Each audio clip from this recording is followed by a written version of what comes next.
Hello fellow collectors, I hope you are doing exceptionally well today. This video is part 2 and the final part of my complete Blu-ray collection tour, and today we'll be looking at my boutique Blu-ray collection. So we'll look at companies like Criterion, Plain Archive, Eureka, BFI, Curzon and many more. If you missed my part 1, make sure to check that out if you're interested in seeing my premium releases, steelbooks, 4Ks and standard Blu-rays. But today we are focusing on by far the largest part of my collection and really where my main cinematic interests lie.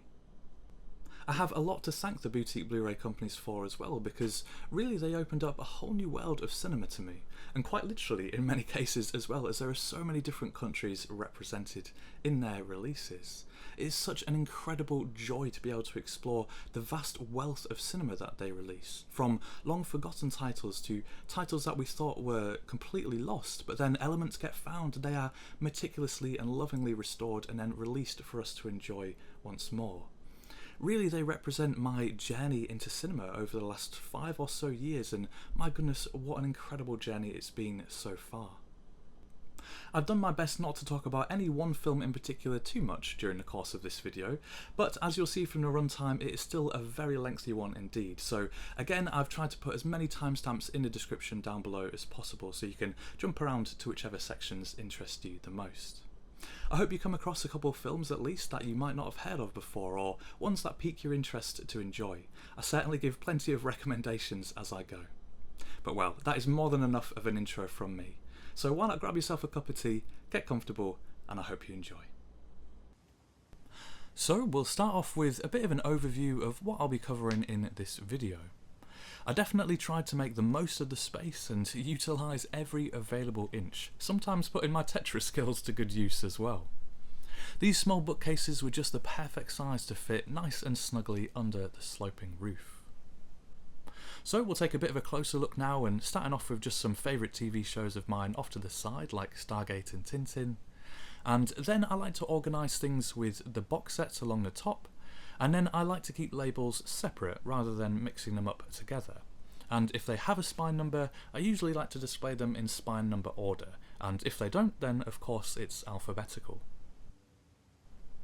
As you can see, I've had to resort to stacking Blu-rays on top of the rows now because I was literally entirely out of space. It's not something I usually like to do, but needs must, as I often say. And then onto my shelf of Criterions, one of my favourite parts of my collection, which of course is followed by another favourite part of my collection, which is my shelf of Eurekas. Lots of cinematic gold in here. These are mostly in spine number order, but I have separated out the slip covers just at the end as I think they look a bit nicer sat all together. And then onto some American imports, and then Arrow titles.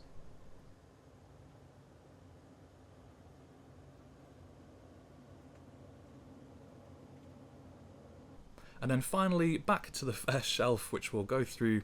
We've got some HMV Premiums and then Australian imports along the bottom there.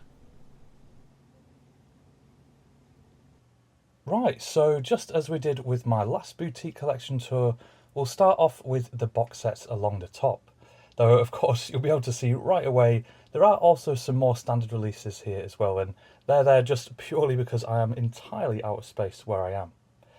I do usually try to reserve the top row for box sets that have more than one film, but yeah, again, you'll see that just for reasons of space that is not quite the case here either. But let's jump right into it.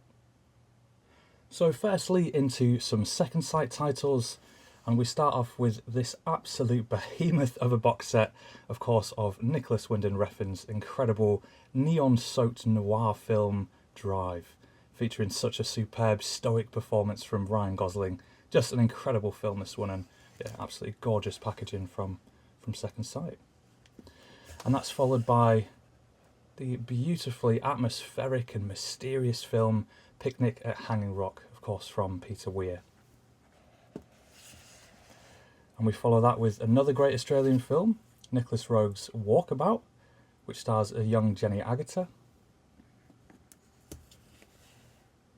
And then we've got Rainer Werner Fassbinder's World on a Wire. Very interesting sort of 60s surfing documentary, this one, with The Endless Summer. And then we've got a couple titles from Sovereign Films. So we've got F.E. Gray. And then starring Tilda Swinton, of course, Memoria. And then we get into some 88 film titles. So first up we have Barfly, which of course stars Faye Dunaway and Mickey Rourke. And this actually includes a coaster inside, which is, yeah, a wonderful addition. And then we've got Michael Mann's Miami Vice. One thing I'll say for 88 is that they do gorgeous slipcovers. Always great stuff from them. And then we've got, sadly, the very disappointing remake of The Thomas Crown Affair. I was hoping to like that one a lot more, but yeah, it wasn't a patch on the original, sadly. And then we've got the climbing classic, Vertical Limit.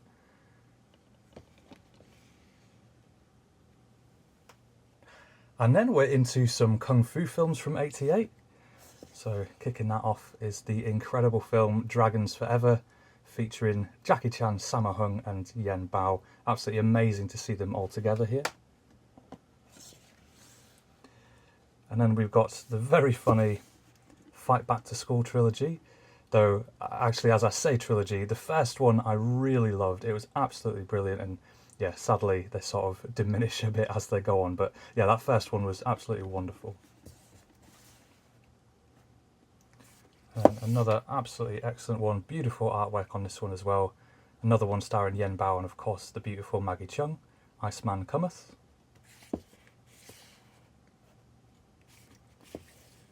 And then we've got Long Arm of the Law, Parts 1 and Parts 2. And then here we've got Twin Dragons, which for some reason is upside down. Another one with just absolutely wonderful artwork there. I actually picked this one up originally because I was positive that I'd watched it as a teenager when I went through sort of a phase of devouring every Jackie Chan film that I could. And there is a scene that I could remember shot for shot. But unfortunately, after watching this one, it's not the one I was thinking of. And that's actually what led me to buy the one a few back, Dragons Forever, which I thought, maybe I just got the dragon in the name correctly. But yeah, sadly, it wasn't this one either. So yeah, my search for that original film continues. And then we've got the Tiger Cage trilogy, 1 to 3. And then last but not least for this one, we have the absolutely wonderful umbrella box set of the Pusher trilogy. I am a huge fan of the first film in particular, and it was actually one of my most wanted for a boutique release for a long time. So I was absolutely delighted when Umbrella announced this box set, and yeah, it was of course an immediate pre-order for me. I really enjoyed the second one too, which of course focuses more on Mads Mikkelsen's character, but yeah, sadly I didn't think too much of the third one. But this is an absolutely great package overall, and yeah, I'm just delighted to have these on Blu-ray, though I do think there is a 4K box set being released by Second Sight, which is not too far off in the future. Right, so on to the next shelf then, and you can see I've shifted things around a little bit here just to make it a bit easier to get the box sets out, but also I'm going to do my best to keep the same labels together if I possibly can. So let's dive right back in with the first of the Claude Chabrol box sets. This one of course is Twisting the Knife. Incredible series of films, this one, with the likes of The Colour of Lies with Sandrine Bonnaire and Torment with Emmanuel Bayart. Really, really great films here. And then of course the second set from Claude Chabrol. Another absolutely amazing set of films here. Again with the likes of Isabelle Huppert. Really enjoyed The Flower of Evil on that box set in particular. Thought it was absolutely amazing. And then we've got 4 Film Noir Classics, the Volume 2. And then what used to be an Arrow Academy box set before they popped on to the Arrow Video. The Cinema of Conflict, of course, 4 early films by one of the greatest filmmakers to have ever lived, the great Krzysztof Kieslowski. And then an Arrow Academy box set, 8 Hours Don't Make a Day from Rainer Werner Fassbinder. and a couple from Eureka, the absolutely classic, unbeatable Police Story trilogy in 4K, of course. And then we've got just the only one of Martin Scorsese's World Cinema project that Eureka released. And then diving into the Studio Canal, here we have the German release of the Jim Jarmusch collection. And I foolishly at the time thought, well, of course he's an American filmmaker, so all his films are going to be in English. Until I started watching them and discovered that actually for sections of a good few of his films, you do need the English subtitles. And unfortunately this one just has the German subtitles. So yeah, as you'll see a bit later on, I have bought a few of these individually as well.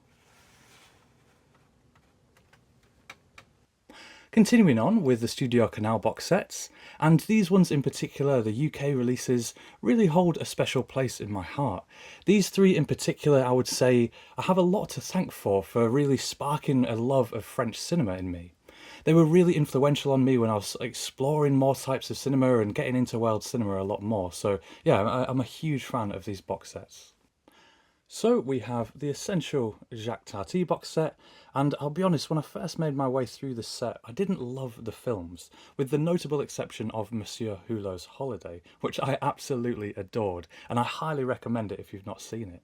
It's probably still my favourite film from this set, but Tati has definitely grown on me over the years.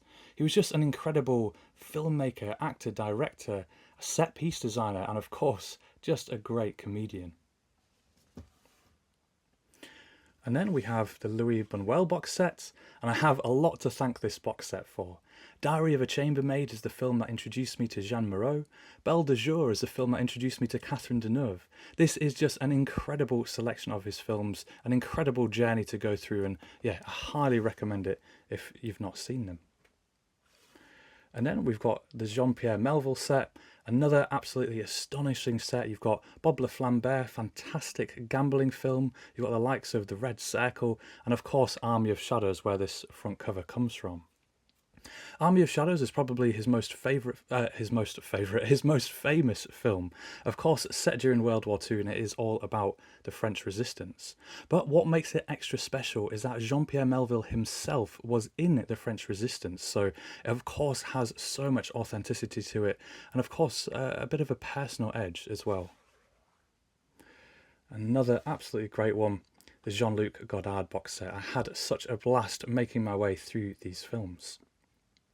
I'd say Le Mépris is probably still my favourite. I'm a big fan of Michel Piccoli. I think he is a fantastic actor.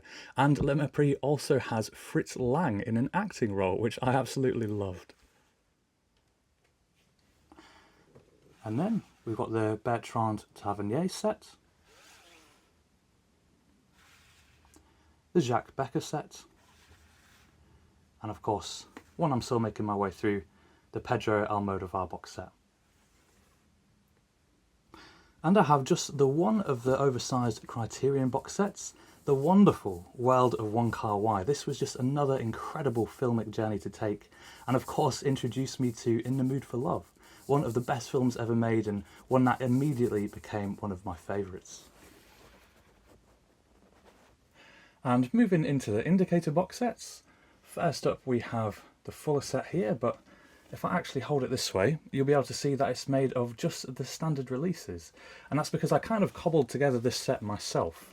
So on Indicator's website, every now and again, on the accessories section, they have sort of leftover outer boxes and leftover booklets sometimes, which you can pick up. So yeah, cobbled together my own one of this, which has worked out great. And then we've got the absolutely wonderful Marlene Dietrich and Joseph von Sternberg at Paramount set. Absolutely beautiful design for this one, and a great journey through the films.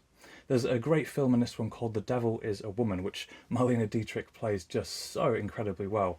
And it was interesting to see because I watched that one and then shortly afterwards watched the Buñuel film, That Obscure Object of Desire.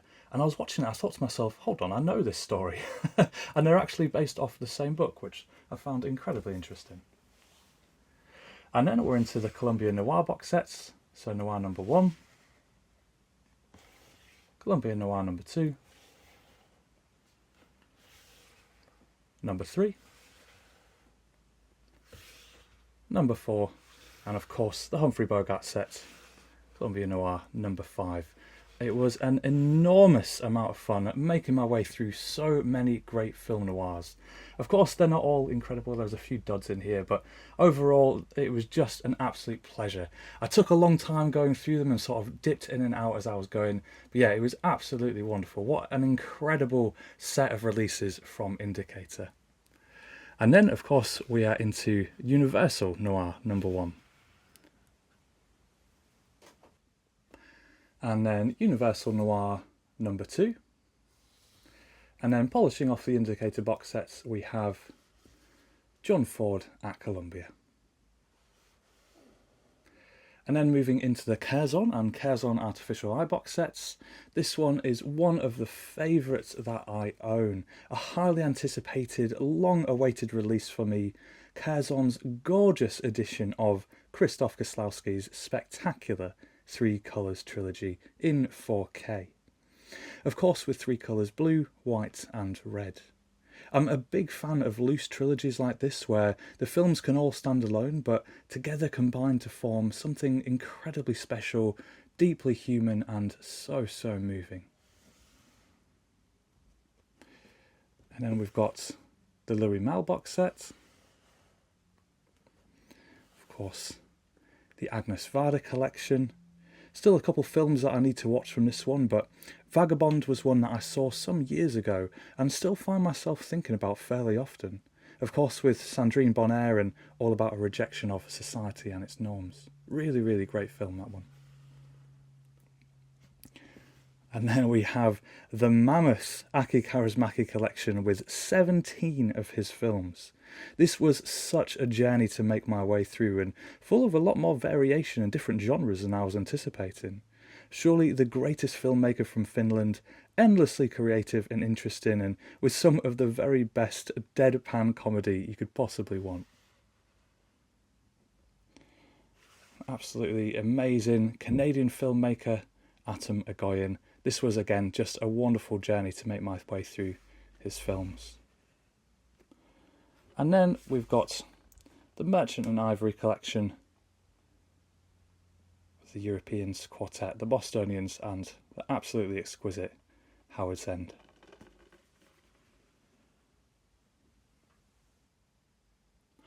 And then polishing off the Curzon Artificial Eye sets, we have the beautiful Bong Joon-ho box set, which of course gave me my first experience of Memories of Murder, one of the most haunting and enthralling films I've ever had the pleasure to see. And then just the one box set from Plain Archive here, and this is one of the best blind buys that I have ever got. This was an expensive one, but my goodness was it worth every penny to introduce me to such a phenomenal filmmaker, Christian Petzold. All 4 of these films have so much to offer. Barbara is all about what's going on beneath the surface with an amazing performance from Nina Hoss, and Phoenix has one of the most impactful and powerful endings I've ever seen, also available from Criterion, that one. Undina was like a modern fable with a powerful love story and connection, but with that fairy tale like element as well. Just an astonishing journey going through only 4 films, but yeah, really impacted me, this one. Fantastic set from Plain Archive. And then finally we move on to the BFI box sets with, of course, their 4 volumes of Ingmar Bergman's films, which I'm still making my way through. So we have Volume 1,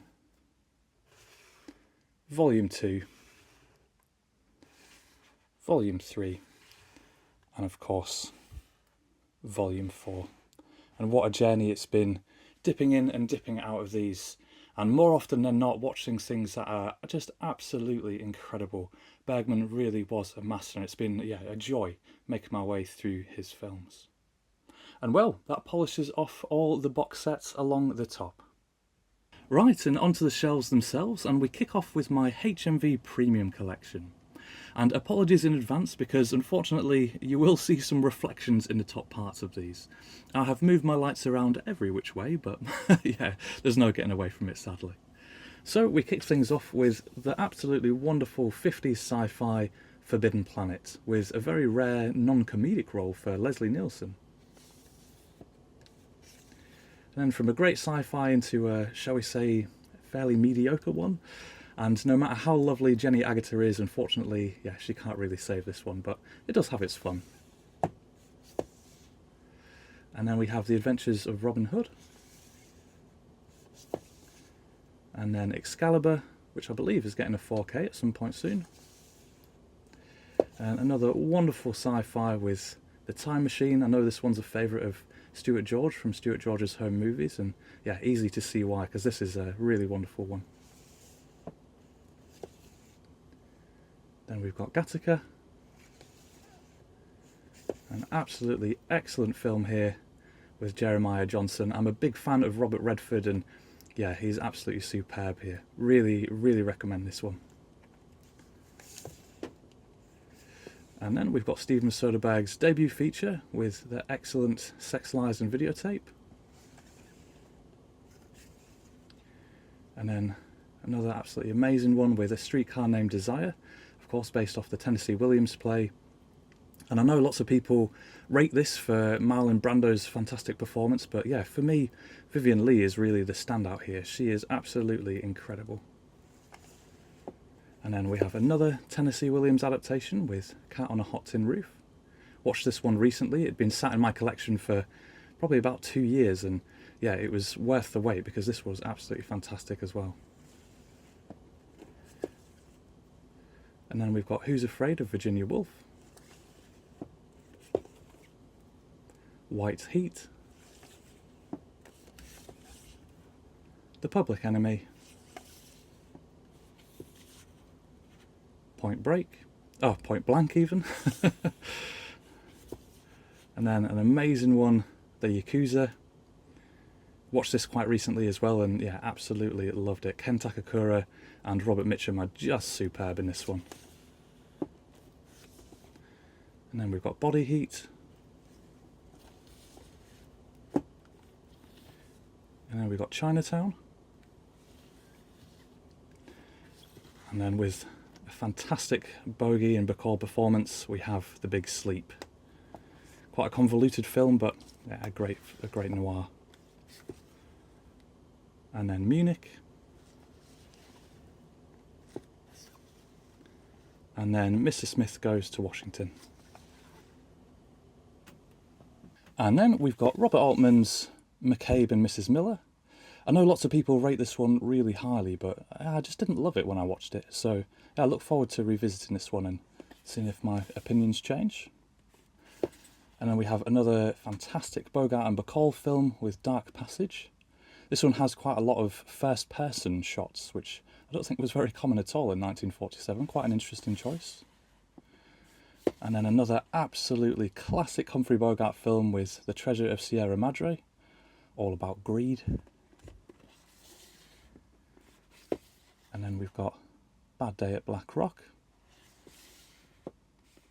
Alfred Hitchcock's I Confess. Wonderful performance from Montgomery Clift in this one.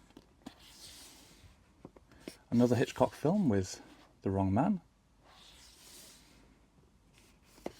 And the amazing 1984 with an astonishing performance from John Hurt. And then sadly a mediocre adaptation of a fantastic novel with Ice Station Zebra. And then Mutiny on the Bounty. Wait Until Dark with Audrey Hepburn. You Can't Take It With You. One that I absolutely love. Another Hitchcock with Suspicion. I've never been so terrified of a glass of milk. A great film noir with Out of the Past. On Dangerous Ground. And then we have Marathon Man. And then we have Howard Hawks' To Have and Have Not. Another great collaboration between Bogey and Bacall. But this one is extra special because this is actually their first collaboration and I believe Lauren Bacall's debut feature. Quite reminiscent of Casablanca, this film. And then probably my favourite film featuring Bogey and Bacall, Key Largo. Set, of course, with the backdrop of a raging hurricane, and they are holed up in a hotel, but unfortunately, so is a dangerous someone else. Played, of course, by Edward G. Robinson.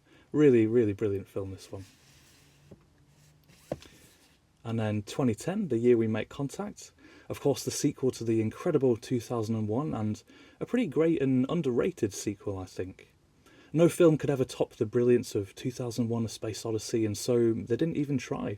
They just made a great sci-fi story, of course, adapting Arthur C. Clarke's sequel novel, and yeah, it works wonderfully. Then we've got Mrs. Miniver, a really brilliant wartime propaganda film from 1942, which won Greer Garson the Oscar for Best Actress. And then Dr. Zhivago, an incredible epic with a sort of love triangle going on, set in Russia during the revolution and its aftermath. Really amazing performances from Omar Sharif and Julie Christie. One that I should revisit sometime soon, actually, as it's been a while since I last watched this one. And of course, Stanley Kubrick's Barry Lyndon, which is getting a 4K at some point very soon. Harper. Gun Crazy. One of my absolute favourites, Alfred Hitchcock's To Catch a Thief. And then the sort of sequel to Chinatown, The Two Jakes. Brilliant film noir, this one, Murder My Sweet. The Life and Times of Judge Roy Bean. The Seawolf. 36 Hours. The Setup. And then last but not least, the absolutely wonderful and heartwarming Ernst Lubitsch film, The Shop Around the Corner. And then onto my 101 Films collection, and we kick off with the black labels. We've got The Grifters, Black Book by Paul Verhoeven, and The Cooler, with a really great performance here from William H. Macy, a man with the worst luck. And then Denis Villeneuve's Incendies, this one's a 4K. And then onto their red label films, we've got The Deep with Robert Shaw, a fantastic French thriller, Tell No One, and then starring and directed by Tommy Lee Jones, The Three Burials of Melquiades Estrada. And last of the 101 films, we have the Great Western Open Range. And then into Signal 1 Entertainment, we start with the spine numbered releases. We've got The Rare Breed, Halls of Montezuma, the incredible film with Gregory Peck, The Gunfighter, a film that I think in many ways is about fame. Also has a Criterion release in the US. Razor's Edge. Humphrey Bogart in The Enforcer. And then Wanted, Dead or Alive. And then we've got Guns of Battersea. Another great performance from Richard Attenborough. And a great moustache. Then we've got The Iron Curtain. Really brilliant film from Fritz Lang with Manhunt, a great thriller this one, with Walter Pidgeon and Joan Bennett. And then Panic in the Streets. Then into the Amore cases, we've got Compulsion. A fantastic film noir with Kiss of Death, with still one of the most shocking scenes I think I've ever seen in any film. A terrifying performance from Richard Widmark. And then the apocalyptic On the Beach. And then last but not least, we have Rawhide.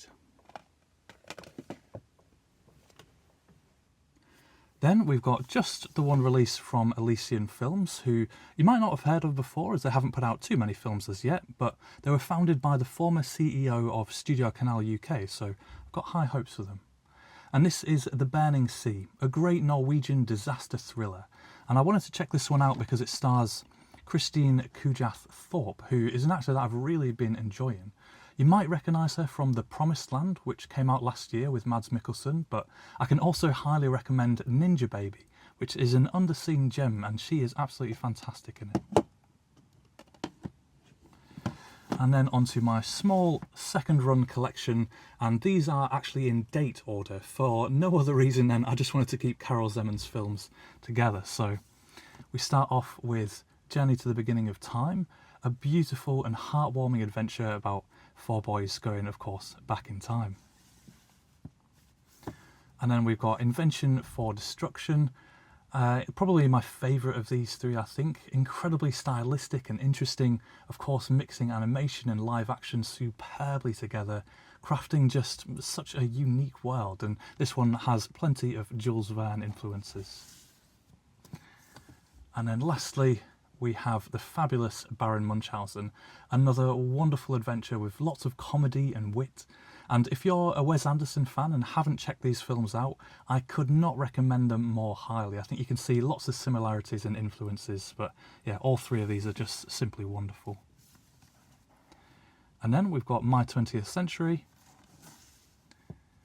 and then last of the second runs, Goodbye Dragon Inn. And just before we dive into the umbrellas, this next little section was inspired by Nathan Jones from Film Journeys with Nathan Jones. A while back he made a video following some reorganising, and he'd created a Region B nook, as he called it, where he had all his imports together in a lovely display. And I thought it looked great and was a wonderful idea, so I decided to put almost all my imports together as well.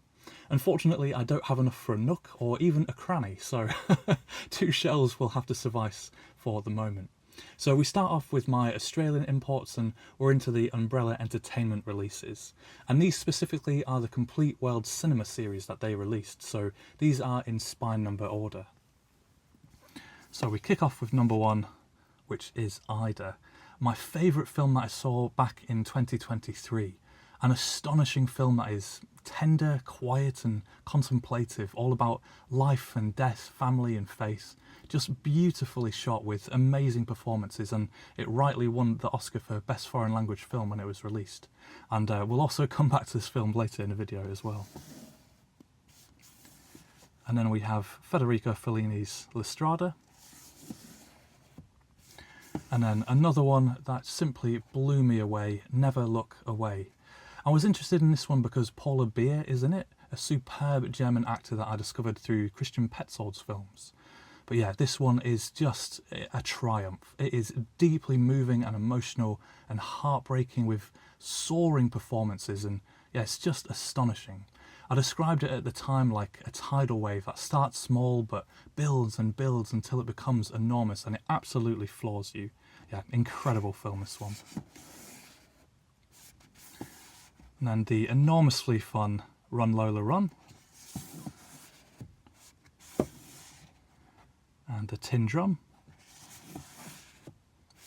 And then yet another film, or 2 films, or really a film in 2 parts, I think, with Jeanne de Florette and Manon de Sauce, which recently got Criterion releases, which is great news because these deserve to be more widely seen. These are in my top 3 films I watched in the entirety of last year. They are an emotional roller coaster, to say the least, and they again will just floor you. Great performances from Yves Montand and Gerard Depardieu, Emmanuel Béat and Daniel Autiel. Just heartbreaking, and yeah, films where you can't take your eyes off what is happening. And then we've got Wim Wenders' Buena Vista Social Club. Michael Haneke's Amor. And Francis Ha. Amoros Peros. We've got Peter Weir's excellent and eerie film, The Last Wave.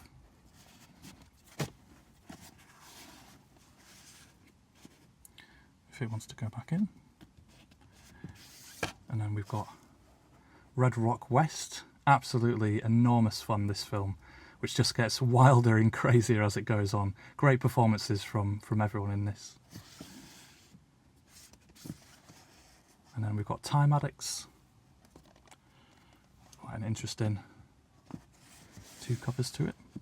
And then last but not least from the umbrellas, we have the absolute mammoth release of The Raid, which is incredibly heavy.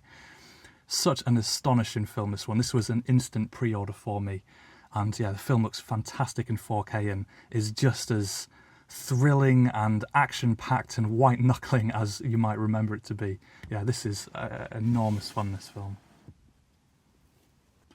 And then into the imprints, and I know this is out of order, but kind of just using these 2 big ones in the middle here as sort of dividers between umbrella and imprint. So we've got the lovely release of The Eagle Has Landed, which is also an incredible book by Jack Higgins. Highly recommend that. And then the brilliant film The Gambler with James Caan. And if you liked Uncut Gems and haven't seen this, I can highly recommend this one. I feel in many ways that The Gambler walked, so Uncut Gems could run. And then David Lynch's wonderful, heartwarming story, The Straight Story. And then a Paranoid classic with The Parallax View. A film directed by Ida Lupino, Outrage. And The Country Girl. House of Cards.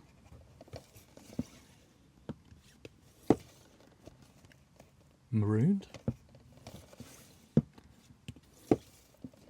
School Ties. I'll Sleep When I'm Dead.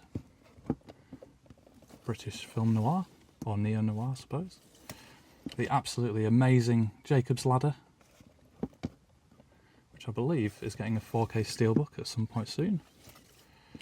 One of Neil from Neil's Movie Channel's favourites with Mountains of the Moon. And then last but not least, we have Batteries Not Included.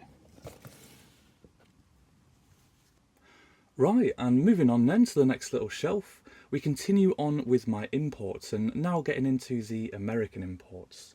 Having said that though, we do start this shelf with 2 UK releases, but as they're both Fun City editions, it felt right to have them with the rest of the American releases. So we kick off with Cutter's Way. And then Married to the Mob. And then into some Vinegar Syndrome partner labels. So we've got one from Music Box Films, which is full time. These all have lovely slipcovers. One from Collective, which is What Doesn't Float, and this film is like a series of vignettes, and one starring, who you can see on the front cover there, Pauline Chalamet. One from Factory 25, which is Skateboard, which was incredibly 70s and a lot of fun, this film. Just the one from Utopia, which was In Between Girl, which was a really enjoyable coming of age film. 2 films from Kani, Journey to the West, and then Tremble All You Want, which was more mediocre than I'd been hoping, unfortunately, that one. And then a couple from Deaf Crocodile. Got Kin Zar Zar, and then a great sci-fi, The Son of the Stars. Really enjoyed this one. And then we're into some Kino Lorber titles. So of course we've got the 4K of Eternal Sunshine of the Spotless Mind. Incredible film, as we all know. And then we've got A Fistful of Dollars, first of the Dollars trilogy. And then we've got a fantastic Steven Soderbergh film, Out of Sight, which I really enjoy. Big fan of this one. And then we've got Peter Ibbotson, which is also getting an indicator release fairly soon. And then we're on to some Shout Factory titles. So I've got these organised just with slipcovers together and then the non-slipcovers, which is why they're out of spine number order. So first one is California, which I was a little bit disappointed by, considering this has such an incredible cast with a young Brad Pitt and David Duchovny, and of course Michelle Forbes, who I recognised from Star Trek The Next Generation, so it was great to see her, and of course huge fan of Juliette Lewis as well. Yeah, this one wasn't quite as wild as I'd been hoping, but it was enjoyable. And then we've got the 4K of Platoon, which I haven't seen yet, but sadly I've heard mixed things about. The absolutely wonderful Fargo, if I can get that back in, and I'll just move these ones out of the way. And then we've got David Lynch's Wild at Heart, which was a pretty wild film, aptly titled. And then Bill and Ted's Excellent Adventure. You can't go wrong with that. The wonderful Western The Magnificent Seven, of course based off Seven Samurai. And then Hack the Planet. I had to get Hackers as well. Fantastic. One of the most 90s films you'll ever have the pleasure to see. And then of course we've got the big JFK box set.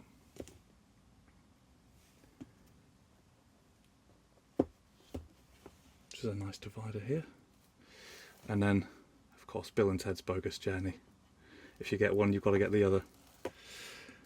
And then, last but not least, from Shout Factory, was the one Scream Factory title I guess I've got, is World War Z, which I've picked up after quite a long time because I'm a big fan of this film, but we had no 4K release in the UK for years. And then, of course, as the way it always goes, just a few months after I picked this one up, of course, we got a 4K release in the UK. But yeah, still delighted to have that one. And then we're into my Cohen Media titles. First one up is The Beautiful Troublemaker, filmed by Jack Rivette. And then The Two of Us. And then lastly, Breathe In. And then we're on to my Warner Archive titles. So most of these ones are from the States, but obviously you can see there's a couple that are from the UK as well, as unfortunately we've now seen the end of the HMV Premium Collection, and a large portion of that was from the Warner Archive. But now, of course, because Warner Archive have launched themselves in the UK, we're seeing more and more titles from them. So the first one up, and I'm not sure why this one is here, because these should be in alphabetical order, but first one we have The Old Man and the Sea. And then the absolutely incredible The Best Years of Our Lives, which is one of Tom Hanks' favourite films actually, and I can certainly see why. This is incredibly moving, a film about several men reintegrated into society after World War II, and yeah, their lives and loves. Really, really incredible film, this one. I was always hoping for a HMV Premium release of it, but yeah, sadly we never got it. And then Mr. Blandings Builds His Dream House. Not as good as I was hoping, that one. Dinner at 8.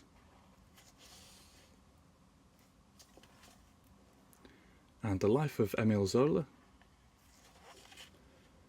The absolutely delightful film, The Great Race. Superb performance from Jack Lemmon. This is such fun, this film. And a young Peter Falk in that as well. And then The Mortal Storm. Very, very moving. And then we've got The Naked Spur. Incredible Western. And then Passage to Marseille with Humphrey Bogart.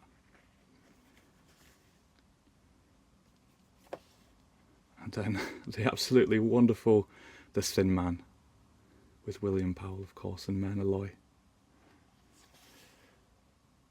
And then the sequel, After the Thin Man. Not quite as good, but still very fun. And I'm keen to pick up the rest of the sequels as well. And then just some more recent pickups from me from the Warner Archive, these being UK releases. So we've got The Santa Fe Trail,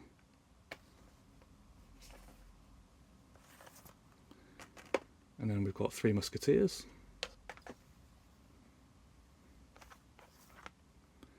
And then we've got Don Juan. And then lastly, we have Ivanhoe. Even though I've popped those there, let me get these out of the way. And then we can get onto my A24 releases. These are all fairly recent pickups for me, and it was only after A24 announced a weekend of free shipping to the UK that I absolutely jumped on these, all of which I'd had my eyes on for quite a good while. So I was delighted to finally get the chance to check out these editions from them. So first up, we have the 4K of Marcel, The Shell with Shoes On. Wonderful, heartwarming film, sort of shot in a mockumentary style. Very much recommended. Saw that one at the cinema and absolutely loved it. And then we've got Darren Aronofsky's debut feature, which is Pi. Really enjoyed this one as well, a sort of paranoid film, very, very stylized. And then we've got Kelly Reichardt's Showing Up, which is absolutely wonderful. Really interesting film, fantastic performance from Michelle Williams there. And then last but not least, we have two films from one of my favourite British directors, Joanna Hogg, and it is of course The Souvenir Part 1 and The Souvenir Part 2. Absolutely incredible films from her, probably her magnum opus I would say being The Souvenir, her best film so far, though her others are absolutely worth checking out. But yeah, these are both really incredibly special and feature an incredible performance from Honor Swinton-Byrne, who is Tilda Swinton's daughter.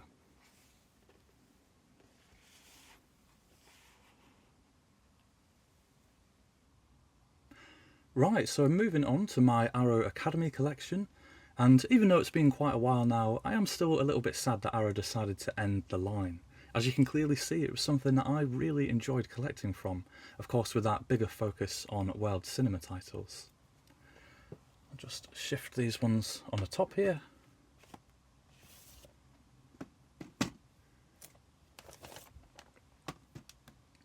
And first up then, we have the absolutely incredible Three Women from Robert Altman, which he made after he sort of dreamt the film. Just magical and mesmerising performances from Shelley Duvall and from Sissy Spacek. Really incredible film, this one. And then we've got Billy Wilder's The Apartment, which I know a lot of people love, but unfortunately for me, I quite disliked this film, to be honest. And yeah, definitely worth a rewatch, I think, because I know a lot of people absolutely love it, so there's clearly some gold to find in there, and maybe my opinion will change upon a second watch. And then an absolutely wonderful screwball comedy, Born Yesterday, with William Holden. The emotionally devastating Bicycle Thieves. A superb film noir, this one, The Blue Dahlia, which is a collaboration, of course, between Alan Ladd and Veronica Lake, one of several that they did. And The Bells of St Mary's. Jean-Luc Godard's La Chinoise, and the absolutely amazing Children of Men, which still has one of the best chase sequences ever put to film, and watching how they made it was, yeah, really special. And one I watched just fairly recently, well I say recently, it was probably several months ago now, but again, just an absolutely incredible film, Bernardo Bertolucci's The Conformist, with, of course, Jean-Louis Trintignant, Dominique Sanda and Stefania Sandrelli. A very mysterious and again another sort of dreamlike film, but absolutely mesmerising and so engaging. And then Duck Soup, Dark River, Dark City with Charlton Heston.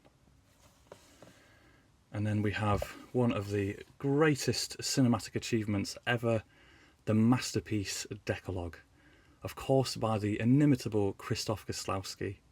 I remember I'd put off watching this one for some time because it's 10 one-hour short films and the length just seemed too long, but my goodness, I could not recommend these more highly, so don't let that put you off. Just watch 2 or 3 a day and you'll absolutely race through these. And each one is based off one of the 10 commandments. Some it's very obvious to see which one it is and some not so obvious. But these will really connect with you deeply, just incredibly human dramas that, yeah, are just enormously affecting. Absolutely astonishing work. And then The Far Country. Rainer Werner Fassbinder's Fear It's the Soul. A great 4 film noir classics with Force of Evil, The Big Combo, The Dark Mirror, which I definitely recommend for a great performance from Olivia de Havilland, where she plays twins. And considering when it was made, it looks incredible. I'm not sure how they managed to do it. And of course, Secret Beyond the Door. And then another absolutely wonderful film noir, again with Alan Ladd and Veronica Lake, The Glass Key. And then Hotel du Nord.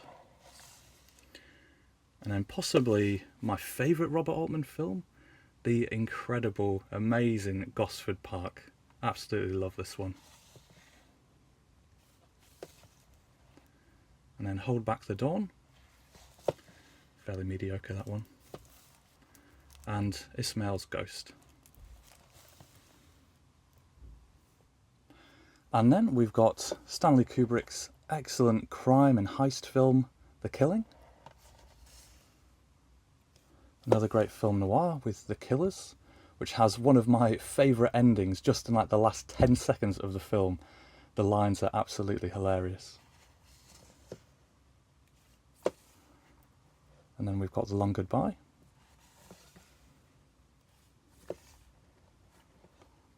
Little Nothings.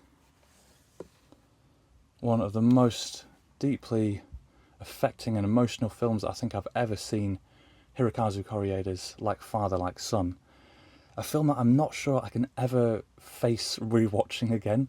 It is, yeah, this one really hit me hard for some reason. Of course it's quite an emotional story, but yeah, this one was really tough on me.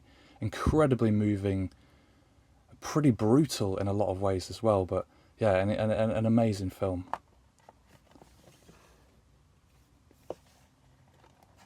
And then The Last of the Mohicans. Overrated, if you ask me. Jim Jarmusch's The Limits of Control. Underrated. And then we've got The Major and the Minor. The wonderful western My Darling Clementine. And then Jacques Demy's sort of sequel to Lola, we've got Model Shop, with Anouka Me reprising her role as the titular Lola. Really amazing film, this one. Thoroughly enjoyed it. And then Network. And the absolutely terrifying and chilling The Night of the Hunter.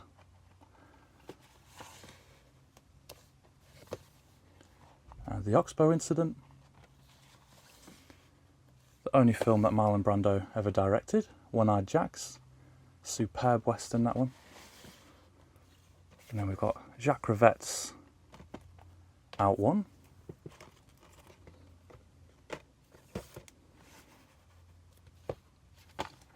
And then we've got Pickup Alley. And the absolutely brilliant French heist film, Rafifi, a classic. And then back to the films that were sat along the top. So we've got The Sweet Smell of Success.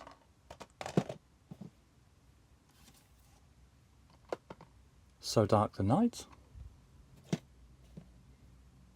The absolutely wonderful Sullivan's Travels. Very much a film of two halves where there's plenty of fun and lightheartedness, but then it also gets a bit more serious and gives you some food for thought.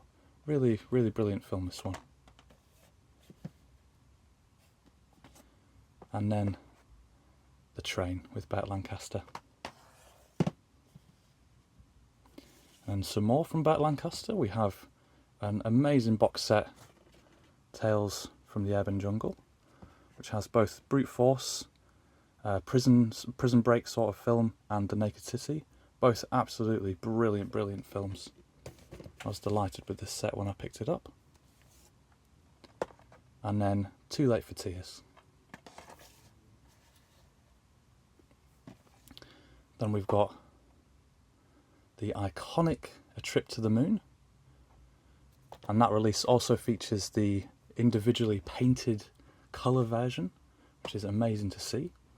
And then Woman on the Run, and if you've seen this one you might agree with me that the title makes no sense because she's not the one on the run. I never understood that. And then last but not least we have A Woman's Life.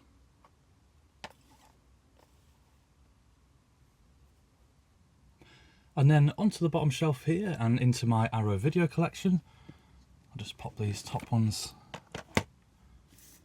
to the side.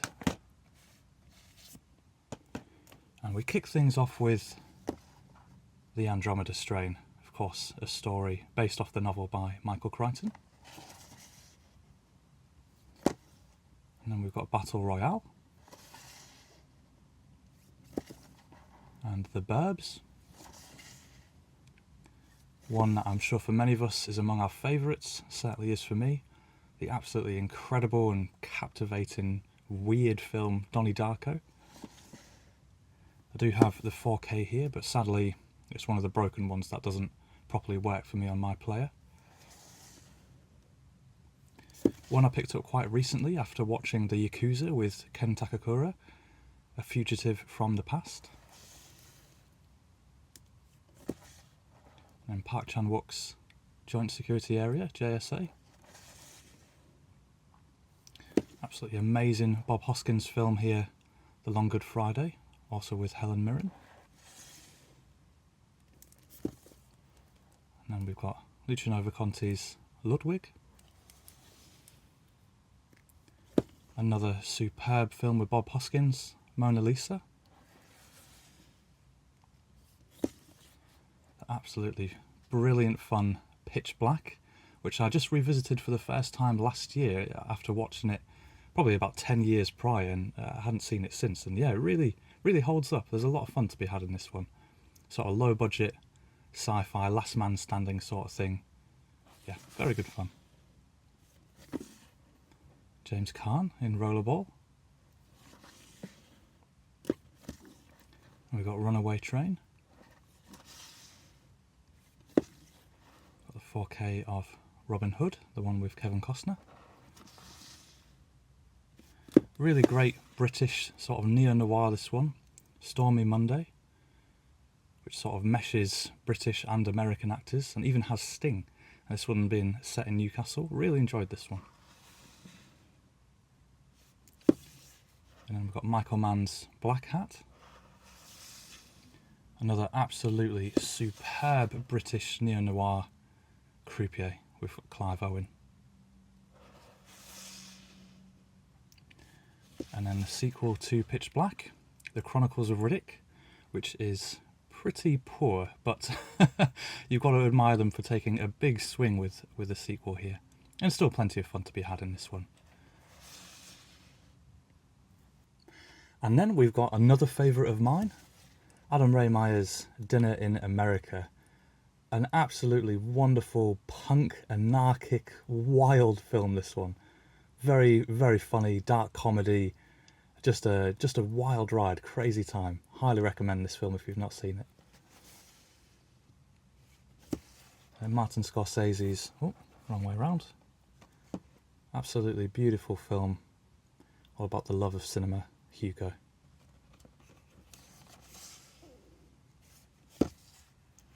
And then we've got The Sacred Spirit. And then into the bigger editions here, we've got 12 Monkeys.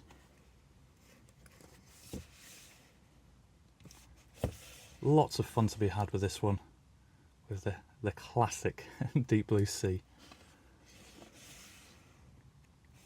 And two very recent releases, Sergio Leone's Fistful of Dollars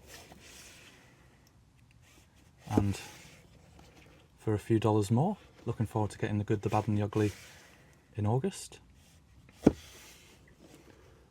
That absolute classic, The Great Escape, with surely one of the greatest ensemble casts ever brought together.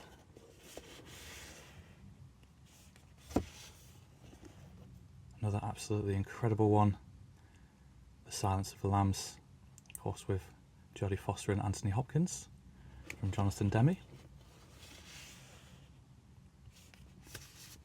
One that I really love, even though it's not great, Tremors Aftershocks. I never thought I would live in a day where Tremors 2 would get such a wonderful 4K release, but yeah, I'm absolutely delighted to own that one. And one I imported from America. Sadly they weren't able to release it over here, but we've got another absolutely wonderful film, The Warriors. Classic New York gang film. And then a film that is absolutely, truly awful. But in a sort of mesmerising way, Waterworld. And then another very recent release here in the UK with Peter Weir's Witness.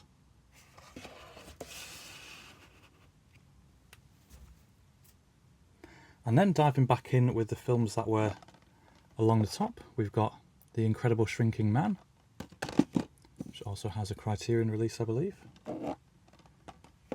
We've got 16 Candles. We've got a true classic with John Carpenter's The Thing.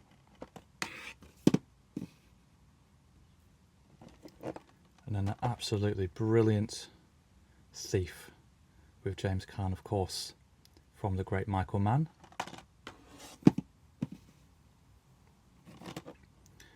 And then we've got The Villainess. And then last but not least, we have Wild Things.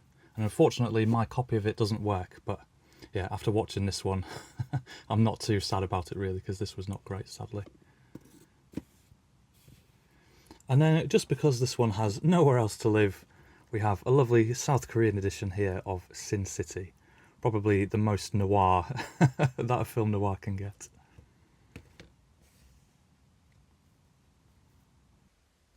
Moving on then, and we come to one of my very favourite boutique distributors, which is, of course, Eureka. A company that I'm a big fan of, as you can see from the number of titles that I own from them. But also a company that I find quite frustrating in many ways too. And of course, a lot of that frustration comes from the large number of out-of-print titles that they have. But as this isn't a video about them, you'll be delighted to hear that I will spare you the rest of my thoughts. So let's dive right into the Masters of Cinema series, starting of course with spine number 1, which is the silent cinema classic, Sunrise, A Song of Two Humans.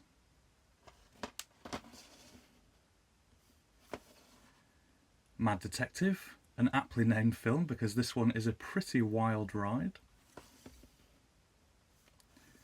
Kiyoshi Kurosawa's Tokyo Sonata.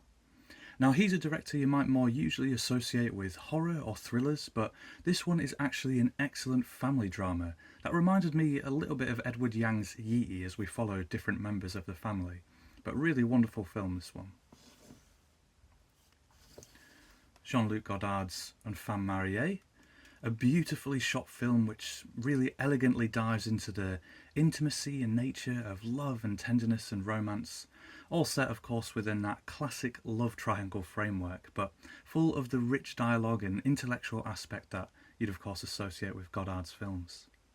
This one took me years to track down, so I'm absolutely delighted to own it, and even more delighted because it was well worth the wait to watch it. For All Mankind, La Planète Sauvage, an incredible French animated sci-fi film from René Laloux, with beautiful artwork and such a rich and interesting story, and also with a few surprises too, as this one did not play out as I'd anticipated, and we'll come back to another Laloux film a little later on. F.W. Murnau's City Girl. The astonishing film from Fritz Lang, his first film with sound, M. Vengeance is Mine. The very amusing Will Success Spoil Rock Hunter, with Tony Randall looking absolutely unhinged on the cover there, and it has a great performance from him as well. Make Way for Tomorrow. A superb Michelangelo Antonioni film, La Signora Senza Camellia. All about a young, beautiful woman getting her big break and being discovered as an actress, but all too quickly her own life's melodrama almost mirrors the films that she's in. Really captivating watch, this one. That's followed by another Antonioni film, Le Amici.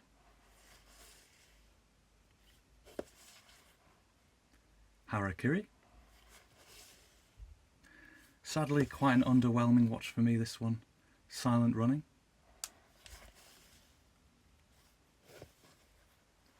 The Ballad of Narayama. A film which, to be honest, I'm not sure I could ever face again. This is a tough watch, to say the least. This is undoubtedly a powerful work from Shohei Imamura, all about the brutality of peasant life in feudal Japan, where people are faced with the most terrible of choices to survive. A really amazing film in many ways, but yeah, absolutely savage. The exquisite film noir Touch of Evil, of course, with Orson Welles and Charlton Heston, and this one has a 4K now. Two Lane Blacktop, a really interesting, very loose sort of road trip film, and though this one was actually made in the early 70s, it definitely feels very 60s.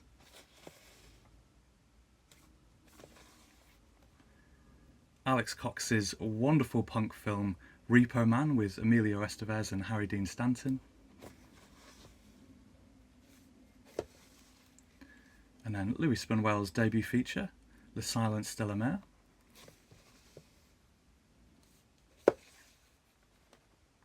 Punishment Park. An excellent Alfred Hitchcock film, this one. Still with one of his greatest cameos that he ever did. Lifeboat. The Gospel According to Matthew. Cecil B. DeMille's Cleopatra, a film which when I bought it I actually mistakenly assumed this was the one with Elizabeth Taylor, that is almost 4 hours long, but yeah, this one is actually from the 1930s and of course stars the lovely Claudette Colbert, as well as coming in at a much more reasonable about 100 minutes. The Ruggles of Redgap, and then Francis Ford Coppola's Rumblefish. And then we've got surely one of the greatest film noirs ever made, the incredible Double Indemnity by Billy Wilder, of course starring Barbara Stanwyck and Fred MacMurray. It's been a good long while since I watched this one, so definitely due for a rewatch sometime soon. And that's followed by another great Billy Wilder film, The Lost Weekend with Ray Milland, all about alcohol addiction. And then an absolutely exquisite Antonioni film, La Notte, with Jean Moreau and Marcello Mastroianni. Really beautiful film, this one, all about a marriage on the rocks. And then one I watched quite recently and really enjoyed, The Blue Angel, which features a very early performance from Marlene Dietrich and also one where she's speaking German. An absolutely wonderful film, this one. The Murderer Lives at 21 from Henri-Georges Clouzot. Kind of similar to an Agatha Christie style story here, where we've got a murder mystery, but there's also some fun, light-hearted comedy. Another brilliant one from F.W. Murnau, Taboo, a story of the South Seas. And then the absolutely incredible Van Gogh from Maurice Pialat. And this one features an incredible performance from Jacques Dutronc, who plays the titular Van Gogh. This was just such an immersive film, all about a difficult and troubled man not a particularly likeable one either, but that he has the compulsion to do what he knew he had to do, which of course was to paint. And this one was so good that it actually spurred me on to find out a lot more about Van Gogh, and as it turns out we have a few of his most famous paintings hanging in the National Gallery in London, which you can visit for free. And of course this one also started me on a journey into the incredible filmography of Maurice Pialat as well. And then a great western, this one, Howard Hawks' Red River.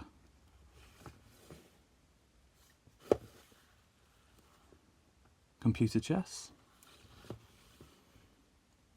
Another silent cinema classic and the first Academy Award winner, Wings.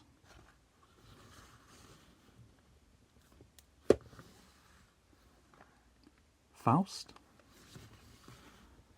Another Billy Wilder film here, starring Kirk Douglas with Ace in the Hole. And then the curious and enigmatic film from Federico Fellini, Roma. And even after this one finished, immediately after I could not have told you what it was about. But it was an absorbing and captivating tale, that's for sure. And then last for this shelf, of course, we have Boomerang.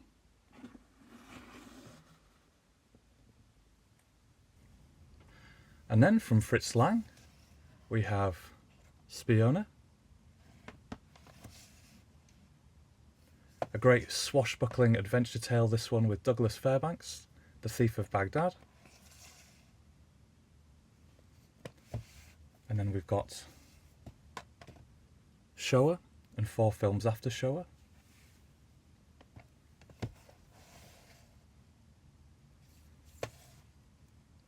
Wooden Crosses. A western from Anthony Mann, this one, starring Gary Cooper, Man of the West. Pick Up on South Street.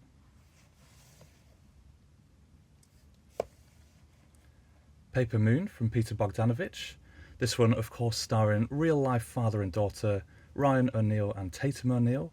A sort of road trip film about a con man and one that explores that father-daughter relationship. Really superb film, this one. And then we've got a great western with a great performance from Barbara Stanwyck, 40 Guns. Stalag 17 with William Holden, and it was really great to see this chap here, Otto Preminger, who plays the guard, as he's someone that I know really only as a director, and a pretty great one, so it was really wonderful to actually get to see him act. Medium Cool. Great gangster film, this one. The Friends of Eddie Coyle with Robert Mitchum.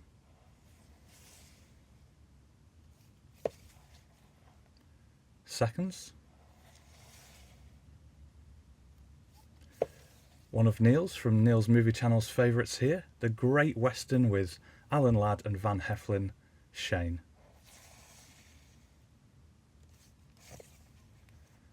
Day of the Outlaw, another absolutely superb western, this one, and one that a few of us discovered all around the same time, with absolutely wonderful performance from Robert Ryan.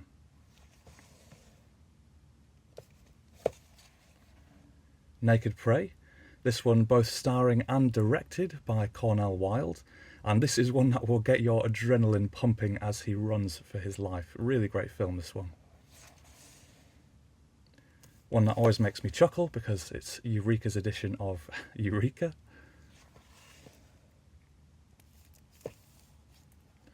Man with a Movie Camera. Bernardo Bertolucci's Novecento, or 1900, a 5-hour epic all about the rise and fall of fascism in Italy, with just an incredible ensemble cast with this one, with the likes of Donald Sutherland, Robert De Niro, Gerard Depardieu, Burt Lancaster, Dominique Sanda, Stefania Sandrelli. Really incredible stuff.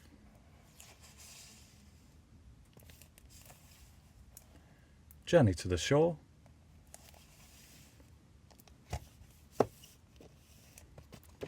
Edvard Munch.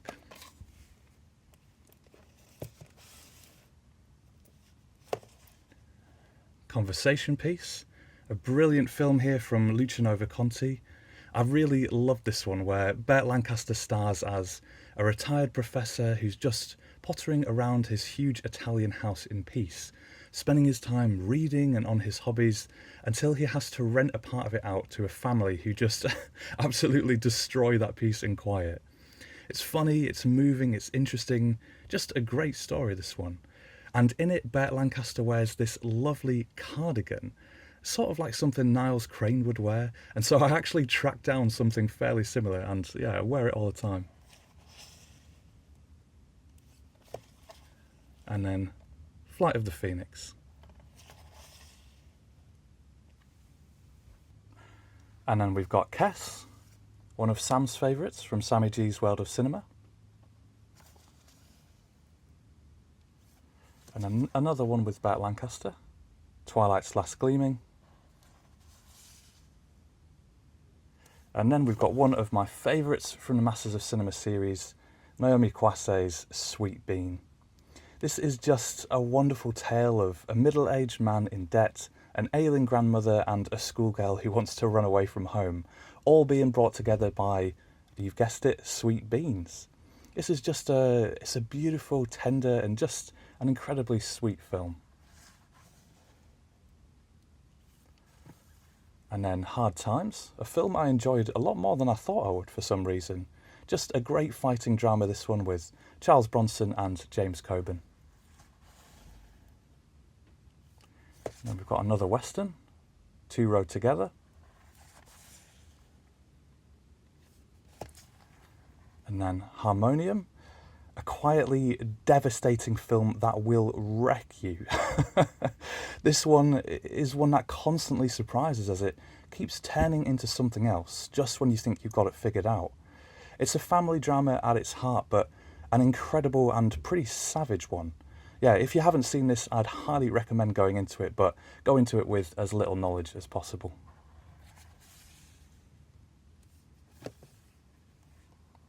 Daughter of the Nile. An absolutely superb film here, of course, by Louis Spunwell, one of my favourite directors, starring a couple of my favourite actors, Simone Signoret and Michel Piccoli. This one is about a group of people caught up in a miners' revolt over a diamond mine that end up escaping to the jungle. Absolutely brilliant stuff. And then The Saga of Anatahan.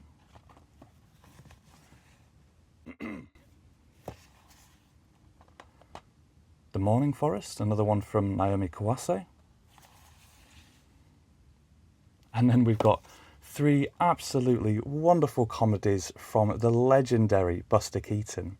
If you've had a bad day, any one of these is just a ticket to lighten your spirits. Though my personal favourite, I think, would definitely be Steamboat Bill Jr.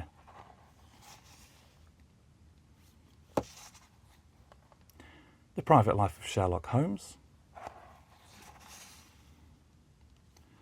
One with Humphrey Bogart and Ava Gardner, The Barefoot Contessa. Three brilliant early films here from Halcyon Sen, with Cute Girl, The Green Green Grass of Home, and of course The Boys from Feng Kuei. And particularly Cute Girl and The Green Green Grass of Home would make excellent family films. They are absolutely wonderful. And then we've got No Way Out.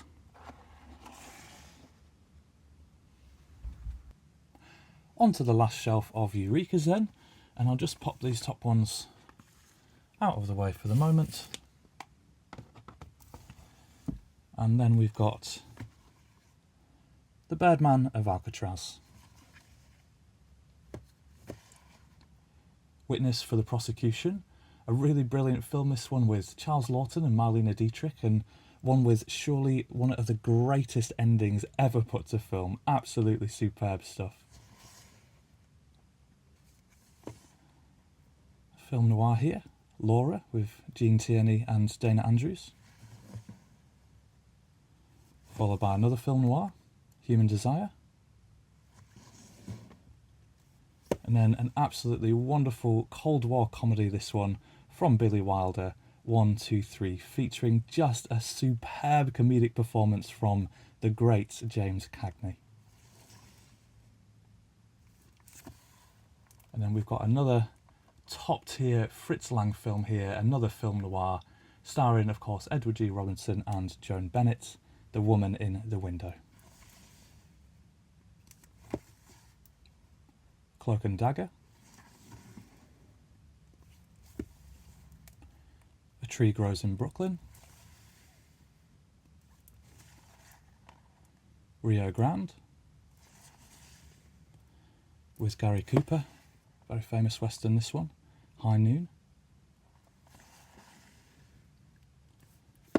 And then The Chant of Jimmy Blacksmith. A shocking and deeply moving film, this one, from Fred Schapisi. And a film that I'm actually really keen to talk about more at some point in the future, is there are just so many layers and depth to this incredible Aussie film. And then we've got, of course, the classic, The African Queen, with Humphrey Bogart and Katharine Hepburn in this lovely sturdy slip box that Eureka released. This was a very early pickup for me when I started collecting from them, and yeah, still absolutely love the artwork on this one.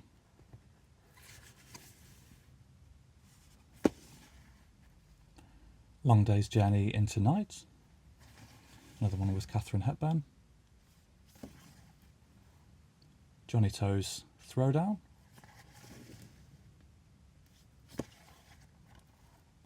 Crisscross. Another one with Marlene Dietrich, A Foreign Affair.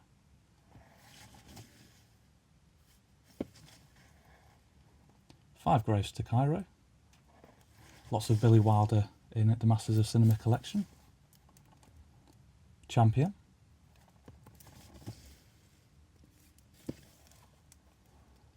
Man Without Star, Man Without a Star.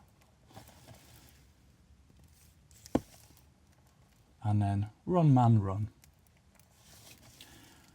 And then now we'll get into the slipcover section, which I think looks quite nice, separated from the rest. So we're back down to spine number 16 here with, if I want to get it the correct way around, with the absolutely incredible, another silent cinema classic here, Fritz Lang's Metropolis.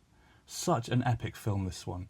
And of course we shouldn't throw the word masterpiece around often, or it loses its value, but I think you'd be hard pressed to find a better word to describe this one outside of a masterpiece of the silent era. It looks still astonishing, and some of the effects I thought were really impressive. The sets, the scope, the sci-fi AI-like story, which still has such relevance today. Yeah, just absolutely superb stuff.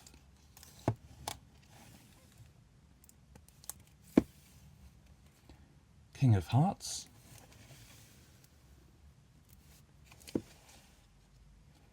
Made in Hong Kong. And then we have the incredible Cold War thriller, The Spy Who Came In From the Cold. Of course, based on the John le Carré novel. This feels like such a realistic look at espionage. It's not always glamorous, and in fact almost never glamorous.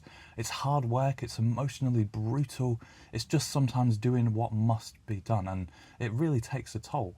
And this one has actually maybe my favourite performance from Richard Burton. He is absolutely incredible here.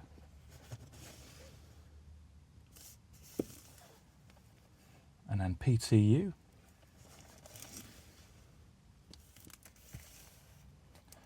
Son of the White Mare. And then Three Ages from Buster Keaton. And that brings us to the end of my Masters of Cinema collection, at least with the Blu-rays.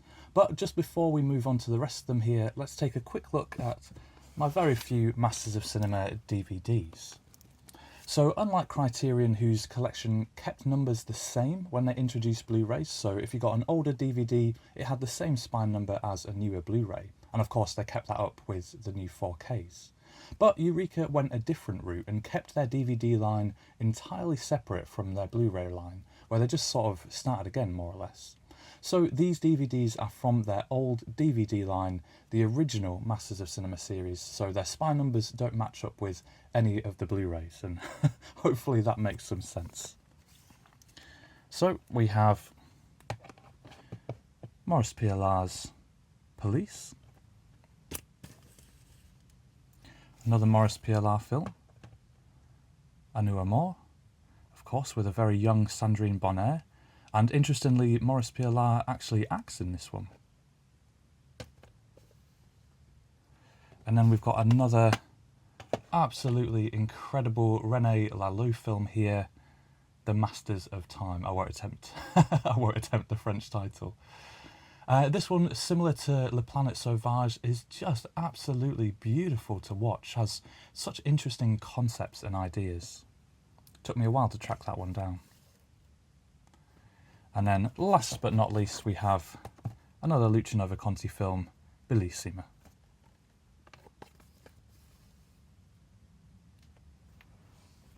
And then we get on to the Eureka Classics line, and these are ones that have no spine numbers. So we've got the very funny indeed From Beijing with Love, kind of a James Bond spoof. Great police procedural thriller here, Full Alert. An absolutely wonderful comedy kung fu action film here, The Millionaire's Express, of course, with Sammo Hung and Yen Bao. Another great Hong Kong film here from Ringo Lam, Wild Search. If it wants to go back in. And then we have a totally tubular film with Valley Girl.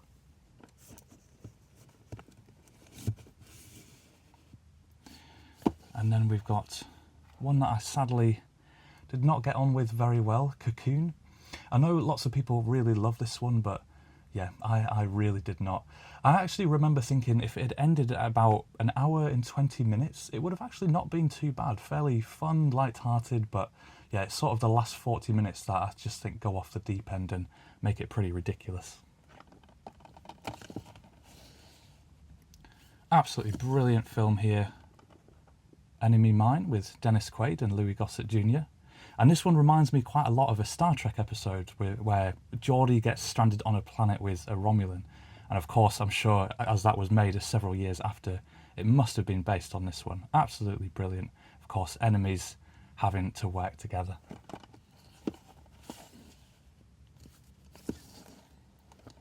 And then we've got This Gun for Hire.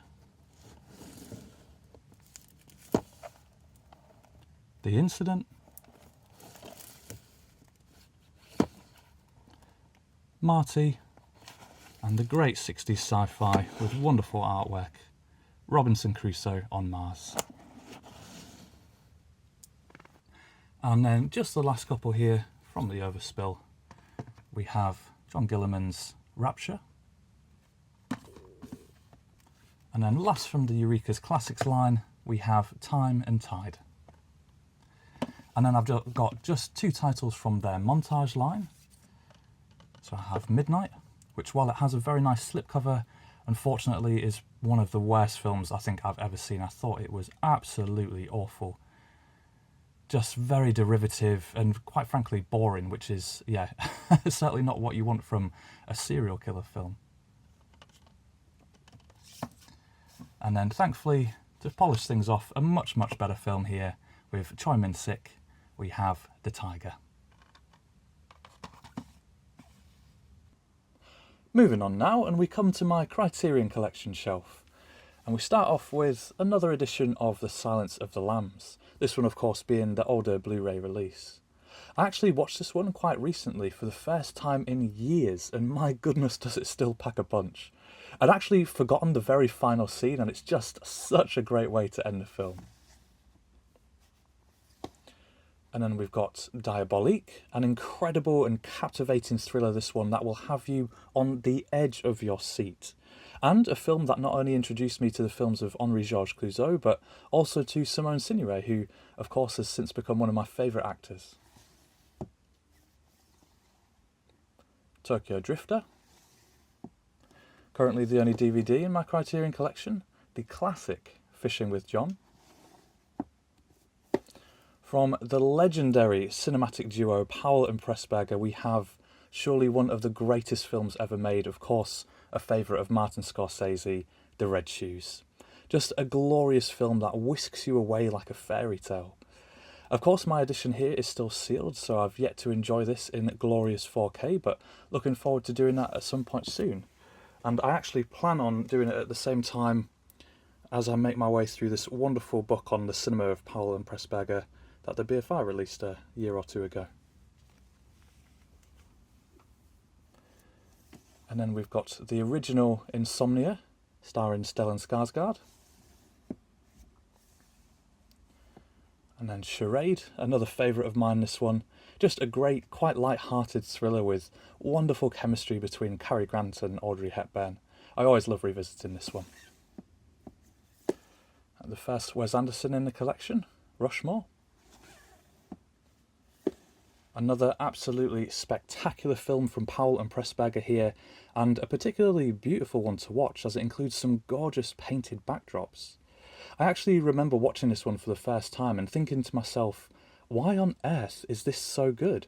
Why am I so invested in what at face value might appear to be a fairly mundane story? But my goodness, I could not look away. It was captivating. Yeah, highly recommend this one if you've not checked it out.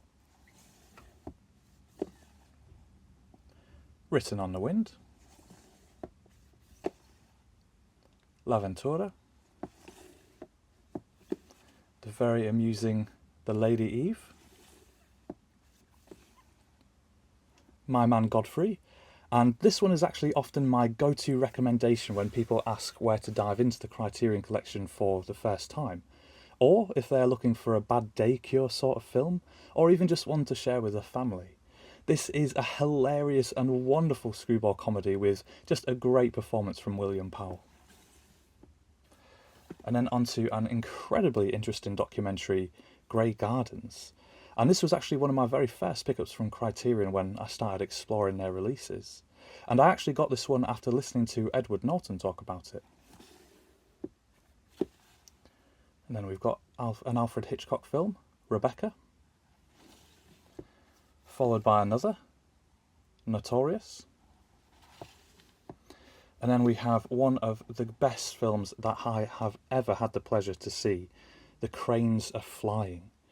Currently on my Letterboxd I have about 1,090 films logged, and this is one of only 2 films that I have rated 5 stars. It is absolutely astonishing, an incredible work from Mikhail Kalatozov. This one is an anti-war film with quite a lot focused on what happens to the people left behind when others go off to war, and this one centres on a couple torn apart. The cinematography feels decades ahead of its time, and with the restoration that Criterion have done, it really looks like it could have been shot yesterday. Just a triumph of Soviet cinema, and one that will really stay with you long after you've finished it. Yeah, I can't say enough good things about this one. And we've got another Wes Anderson film, The Royal Tenenbaums. The incredible film from Andrei Tarkovsky, Solaris. Followed by another absolutely incredible one, Down by Law, from one of my favourite directors, Jim Jarmusch. Quite possibly actually my favourite director, because all of his films have been ones that I've really loved, or almost all of them anyway. This one has a very familiar cast for him with John Lurie, Tom Waits and Roberto Benigni. It involves a prison break, but there's so much to this one, and it is full of hilarious comedy, with all 3 actors having just sparkling chemistry. Jarmusch himself describes it as a neo-beat noir comedy, which I think is the perfect description. One that I'm very much looking forward to checking out, Luciano Visconti's The Leopard. Richard Linklater's debut feature, Slacker. The very first Wes Anderson film I ever saw, and it absolutely blew my mind when I did, The Life Aquatic with Steve Zissou. Absolutely wonderful film, still one of my very favourites from him. Le Samurai. And masculine, feminine.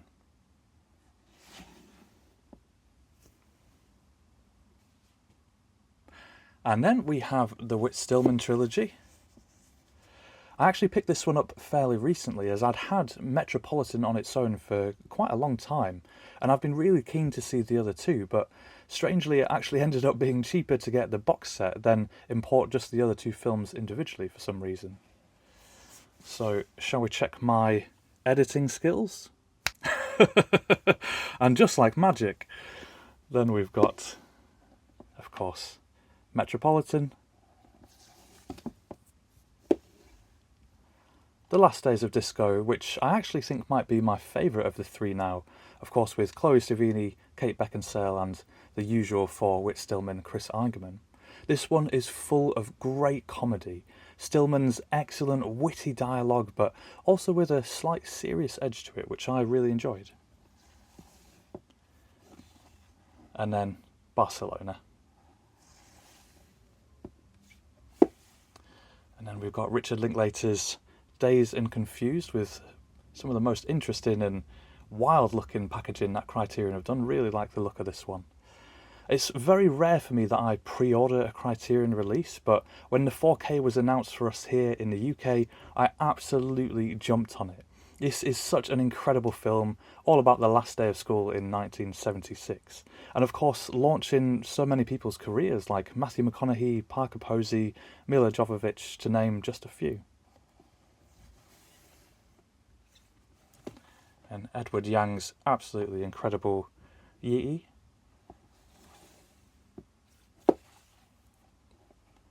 Walker. Wes Anderson's debut feature, Bottle Rocket.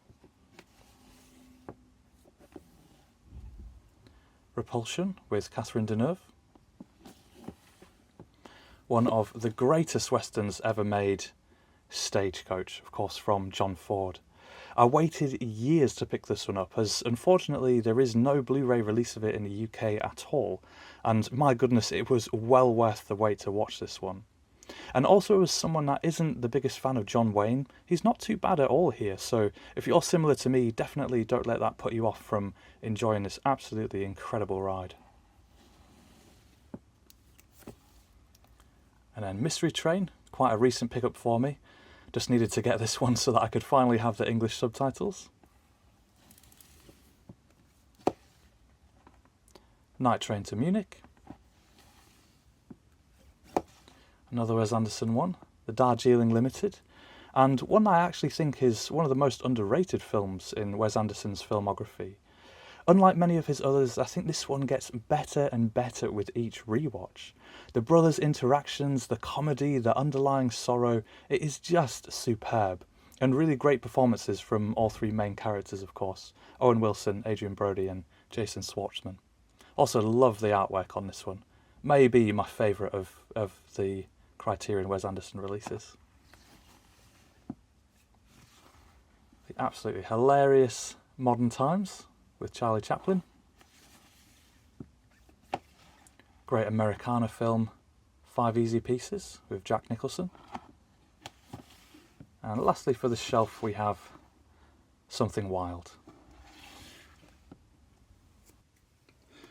Kiss Me Deadly. My second edition of Krzysztof Kieslowski's astonishing 3 colours trilogy, of course with blue, white and red. And this one of course is the older Blu-ray release of it. And if you're wondering why I display my box sets this particular way around, well, it all actually dates back to when I imported this one from the States. And sadly, as you can see, the spine came a little bit bashed up. So yeah, that started my current display technique. Anatomy of a Murder, an absolutely superb legal drama this one, but where plenty of action takes place outside the courtroom as well. James Stewart is fantastic here, and this is the film that introduced me to the films of Otto Preminger. Abbas Kiarostami's absolutely and utterly captivating certified copy with Juliette Binoche and William Schimmel. Badlands. Fantastic, this western, this one. 310 to Yuma, of course, with Van Heflin and Glenn Ford. Investigation of a Citizen Above Suspicion. The very amusing Safety Last with Harold Lloyd. And then my favourite first time watch all the way back in 2022, we have the exquisite Babette's Feast. Just an enthralling film, this one, which on the face of it is actually quite a simple tale, but a really powerful one about love, about faith, cooking and community. There's a lot of threads woven wonderfully through it, and Stéphane Audran is just sublime. Foreign Correspondent. And one of my very favourite films, of course, Fantastic Mr. Fox. One that I love to come back to time and time again. A film that I just find so relatable, funny and very, very sweet. And then we've got the Jacques Demy box set. Just a treasure trove of amazing films here. Particularly for me, Bay of Angels really stood out. Just an incredible performance from Jean Moreau in that one. Of course, all about gambling addiction. But the other ones that we have in here are, of course, Lola, The Umbrellas of Cherbourg, The Young Girls of Rochefort, which was so great, Donkey Skin, and of course, Un Chambre en Ville.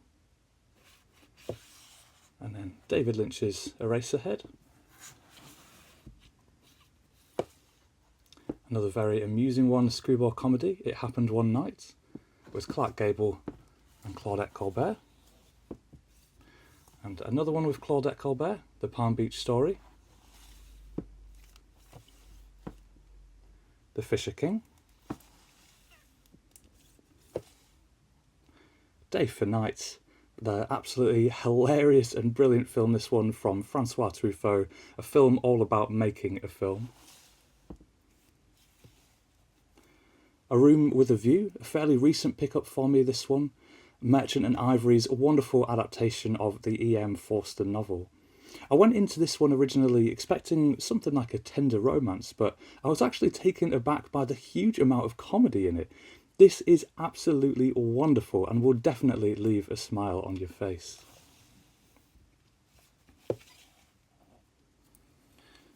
And another one I would count as among Wes Anderson's best films here, Moonrise Kingdom. Criterion have made such a beautiful job doing the packaging for this one, yeah. Easily one of my favourite releases from them.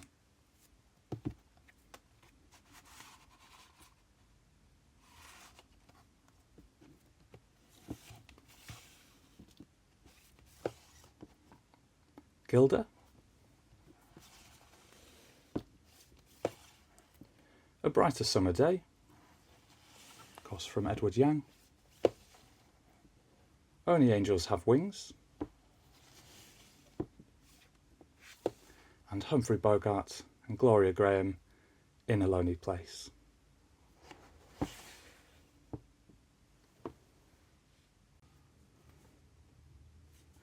Stanley Kubrick's Dr. Strangelove, or How I Learned to Stop Worrying and Love the Bomb, of course with a legendary performance from Peter Sellers. Punch Drunk Love. Howard Hawks' absolutely amazing His Girl Friday with Cary Grant and Rosalind Russell, who both give such glorious performances here. A film where the dialogue goes as fast as Usain Bolt and doesn't let up for a second. It's witty, sharp, and almost like a dance at times even. Just a gloriously good time. And then of course we have the Before trilogy. Perhaps Richard Linklater's magnum opus, of course, with Before Sunrise, Before Sunset, and then Before Midnight. And then Michael Curtis' Mildred Pierce, with such a powerful performance from Joan Crawford. Being There. Tampopo. And yet another favourite of mine, But as that word might have lost all meaning at this point, let me put it this way, that if I had a letterbox top 4, this would definitely be in my top 4. Terry Zwigoff's Ghost World, of course starring Thora Birch, Scarlett Johansson and Steve Buscemi. A sort of anti-coming-of-age film, I think, in many ways, but just done so brilliantly, where we see people take different paths, drift apart, and how we can idolise things when we're young and not fully appreciate the consequences of our actions. And also a film that for me is far superior to its source material. They Live by Night. Of course, my good friend Sam's favourite film, Andrei Tarkovsky's Stalker. Kelly Reichardt's Certain Women. And if you enjoyed seeing Lily Gladstone in Killers of the Flower Moon, definitely check her out in this, as she gives a great performance. And then the utterly harrowing The Piano Teacher, with just one of the all-time great performances from Isabelle Huppert. This one is not for the faint-hearted. Haneke is unrelenting in his portrayal of this woman, the titular piano teacher, who has a whole host of issues. A film that is most certainly not for everyone, but yeah, one that I could not stop thinking about for weeks afterwards. The Philadelphia Story. And then The Breakfast Club. To end on a lighter note for this shelf. And then we've got Trainspotting. The only one that is actually purposefully out of order here. Of course, Danny Boyle's magnificent film, one that I absolutely love. Sadly though, Criterion's choice of ridiculous packaging leaves a lot to be desired, and I didn't want something enormously sticking out in the middle. And then we've got Martin Scorsese's Age of Innocence. This is the film that really ignited my admiration for Michelle Pfeiffer. Both her and Daniel Day-Lewis are just captivating here. I'm not the biggest fan of several of Scorsese's more popular films, but this one is really something special, and I look forward to revisiting it at some point soon. The Awful Truth. Midnight Cowboy. Cold Water. And of course, The Princess Bride. I was actually, unfortunately, quite disappointed when this one arrived, as it hadn't been advertised as anything but that lovely looking book edition. But rest assured, this isn't a fake one, but just their Blu-ray release rather than the 4K. Such a wonderful, swashbuckling and family tale here. La Vérité. Great film noir, this one, very short. Detour. My Brilliant Career. David Lynch's amazing Blue Velvet.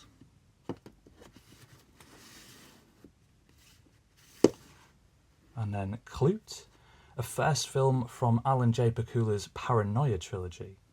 I am a huge fan of Donald Sutherland, and he is just superb here, though Jane Fonda has to be the standout. And of course, she won Best Actress at the Oscars for her performance. This is also one I'm keen to revisit quite soon, as it's been a few years since I last enjoyed it. All About Eve.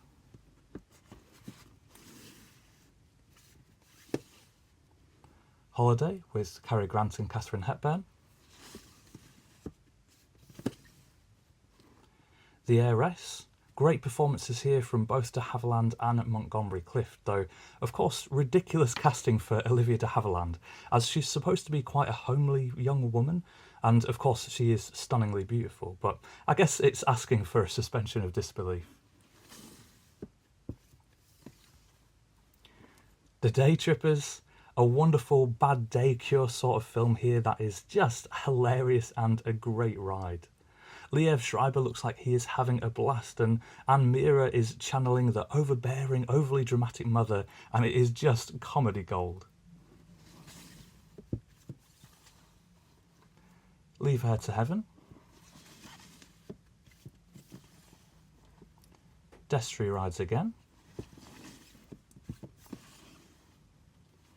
Dance Girl Dance, one of my favourite blind buys that I've ever bought, I think, Girlfriends, of course by Claudia Vale. I remember picking this one up because I needed another title to add to it, to add to my basket to get a discount, and yeah, this one turned out to be by far my favourite of the two that I got. An absolutely incredible film, this one, all about coming of age in your 20s. Definitely highly recommended. Fast Times at Ridgemont High. Another absolutely excellent one here that I look forward to enjoying in 4K. Jane Campion's The Piano. Love Affair. Sweet Talk. And this is also a film I'm really keen to watch again quite soon, though it wasn't actually that long ago that I first saw it, as there is just so much to unpack in this film. Great performances from Laura Dern and Treat Williams, a film about a kid wanting to be more like an adult before your time, and very much about flirting with disaster. And that is followed by the absolutely fantastic deep cover from Bill Duke. An utterly brilliant neo-noir, this one, about, as you might guess, a cop played by Lawrence Fishburne going undercover, with an incredibly powerful and thought-provoking ending.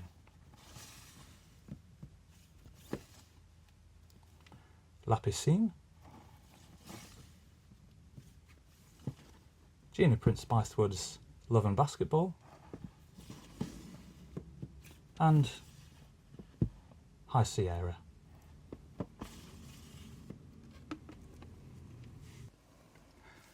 The Coen brothers' Miller's Crossing.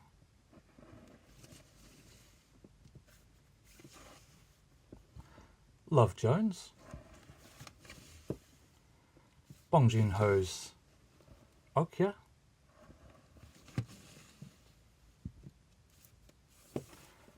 The Sound of Metal, a film which just blew me away when I first watched it, with an incredible performance from Riz Ahmed, who has actually since become one of my favourite British actors. This is a deeply moving and very thought-provoking film.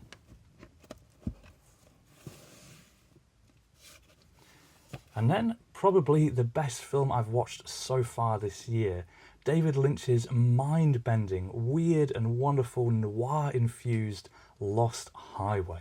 I loved every wild minute of this. Sadly followed by one I didn't get on very well with, Arsenic and Old Lace. Martin Scorsese's After Hours.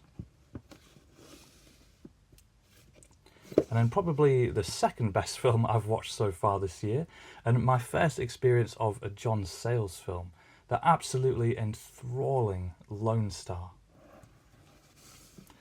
And that brings us to the end of my Criterions. And now we're into their newer Janus Contemporaries line, though as I understand it, they have now recently changed the name of it.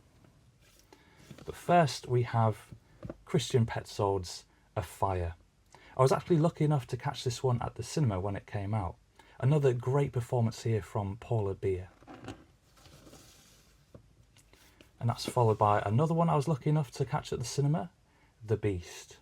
I'm a huge fan of Léa Seydoux and she just shines here, but her and George McKay both are superb. An incredibly interesting time-jumping film about connection through time. And then we've got The Innocent.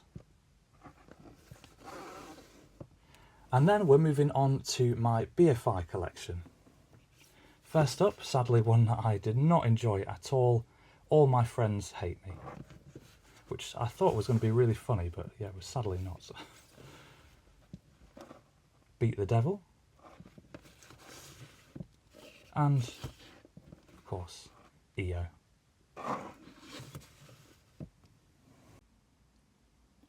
And continuing on with the BFIs, I'll just pop these top ones out of the way.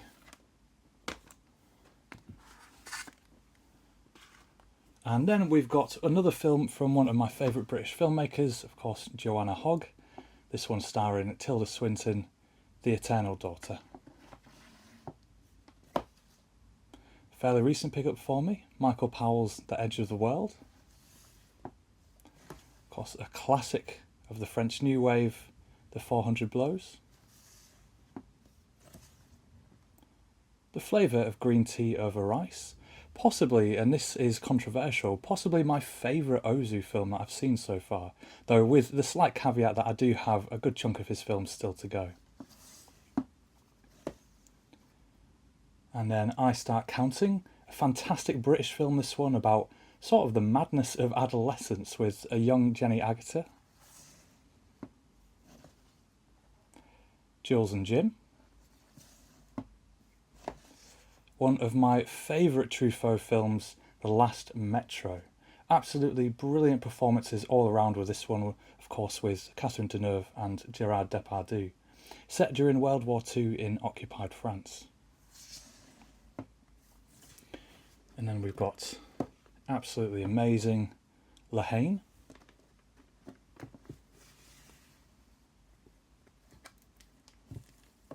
If it wants to come out, L'Argent.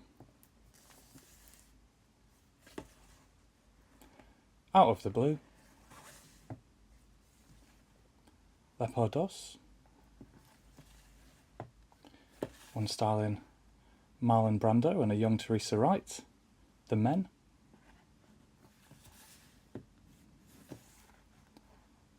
Mogul Mowgli with Riz Ahmed.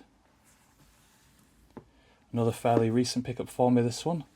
Looking forward to getting stuck into these. Michael Powell Early Works. The incredibly interesting and enigmatic film from Mike Leigh, Naked, of course with an incredible performance from David Thewlis. And then One of Our Aircraft is Missing, from Powell and Pressburger. An Elie Denis Villeneuve film, Polytechnique. Another Bresson film here, Pickpocket. And then a great Australian Western, written, interestingly, by Nick Cave, The Proposition.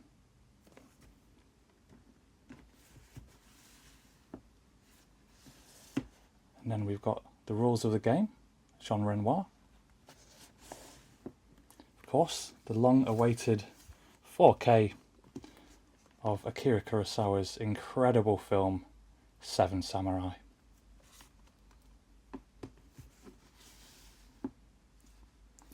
And then Peter Bogdanovich's Targets, which the BFI actually cancelled their previous release of for I'm not sure what reason, but then eventually we actually did get the release, which was absolutely wonderful.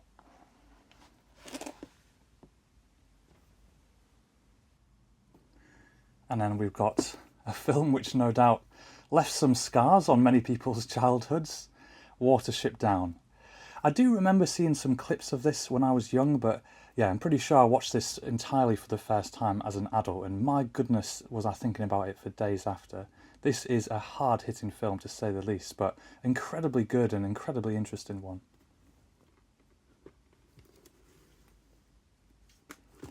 Then we've got the absolutely beautifully shot film, An Actor's Revenge, from Kon Ichikawa.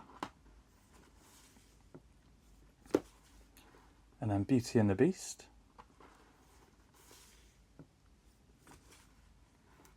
Celine and Julie Go Boating. The Crying Game.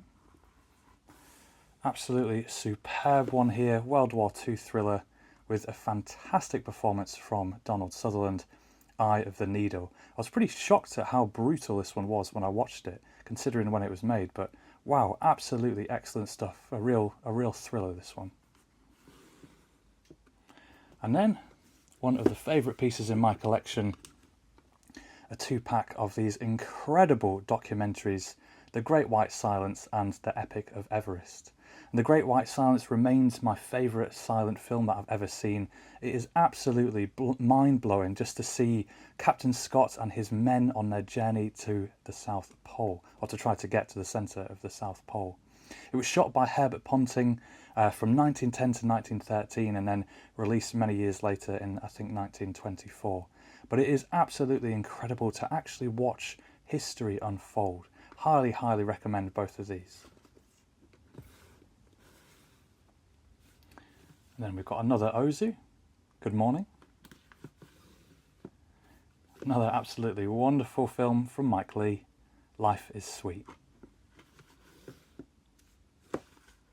And then Madame De, or The Earrings of Madame De. A great film noir collection here by Otto Preminger with Fallen Angel, Whirlpool and Where the Sidewalk Ends. Lots of Dana Andrews. Wonderful film, this one, Peppermint Soda. And then we've got People on Sunday. And then going back to the ones that I took off the top, we have another Jacques Rivette film with Paris Nous Appartient. An incredible one, this one, that I just watched quite recently, though it's been sat in my collection for far too long. Room at the Top. I absolutely loved this one, and Simone Signoret is just absolutely spectacular. Really, really great film, this one. And then we've got Tess. One that I didn't absolutely love. I really enjoyed it when I saw this one, but I didn't absolutely love it when I immediately finished it.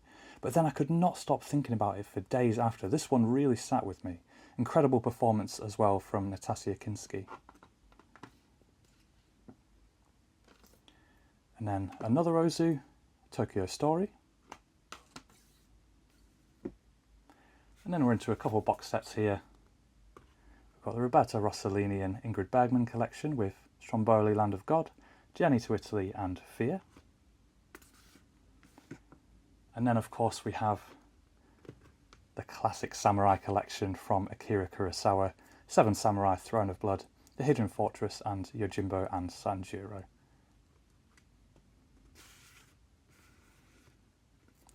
And then polishing off the BFIs, just a couple more.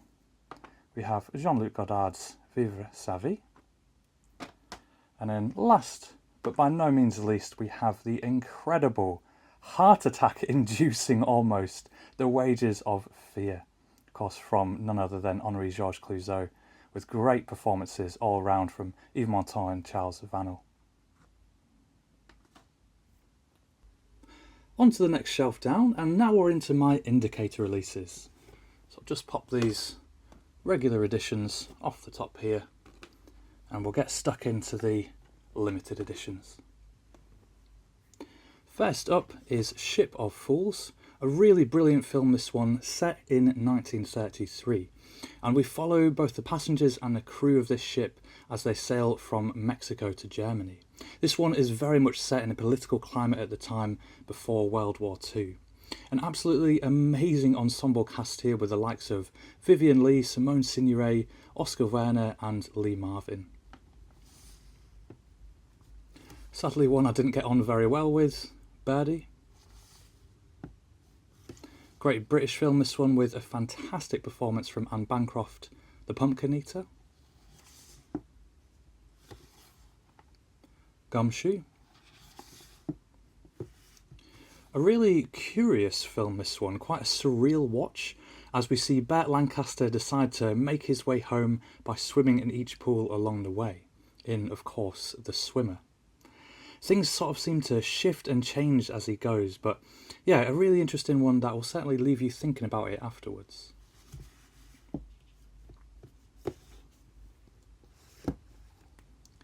The Effect of Gamma Rays on Man in the Moon Marigolds, of course directed by Paul Newman and starring his wife Joanne Woodward. And then with one of my very favourite Olivia de Havilland performances here in The Snake Pit, where she plays a patient in a mental ward. Superb film, this one. Sadly, one that I didn't really care for, The Lonely Passion of Judith Hearn. And then Bellman and True.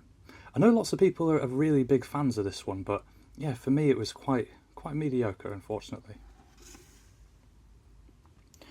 And then one of my very favourite indicator releases, the Pamini Organisation box set with Hunted, Assassin and Moments.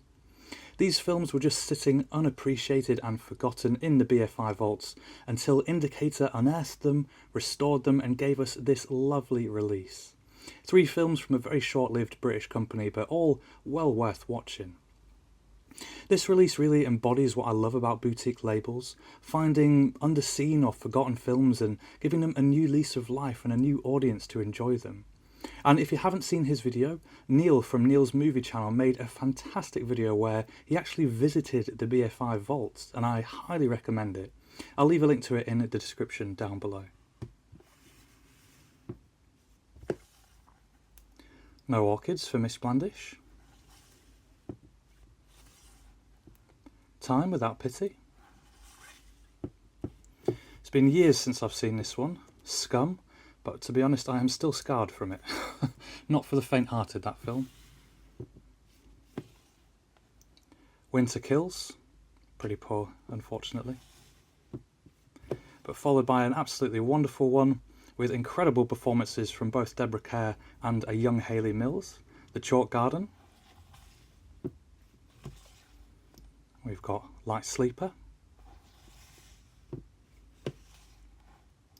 Great performance from Jan Moreau and Stanley Baker here, Eva. And then we have my very first indicator pot purchase, if the J-card wants to come out as well. Force 10 from Navarone. This was something of a family film growing up and we watched it a lot, so it was absolutely wonderful to see it get a Blu-ray release and also in such lovely packaging. Great artwork on this one.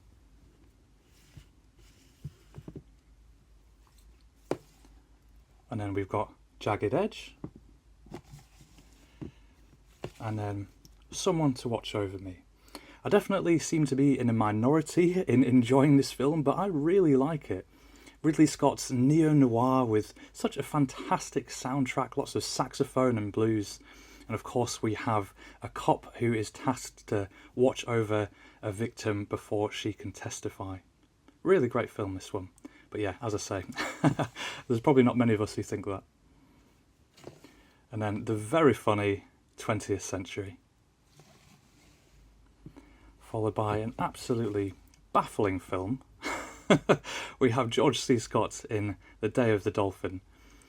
It's an absolutely insane concept, but George C. Scott plays it straight as an arrow, even though it is just incredibly wild.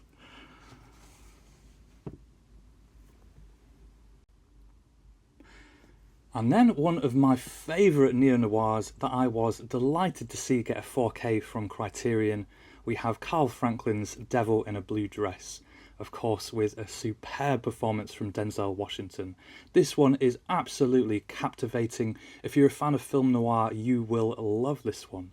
And also features a very early performance from Don Cheadle. And then we've got The Big Fix. Madigan. Quite an odd film, this one. Bartleby. Great performance from Montgomery Clift here, Freud. And a great western with Lee Van Cleef, The Big Gun Down. Followed by a more mediocre western, Death of a Gunfighter.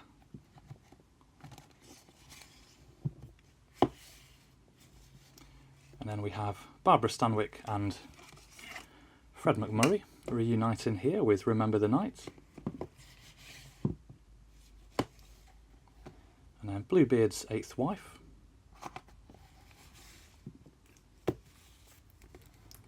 State of the Union. A film that I enjoyed a lot more than I'd anticipated. They Made Me a Fugitive.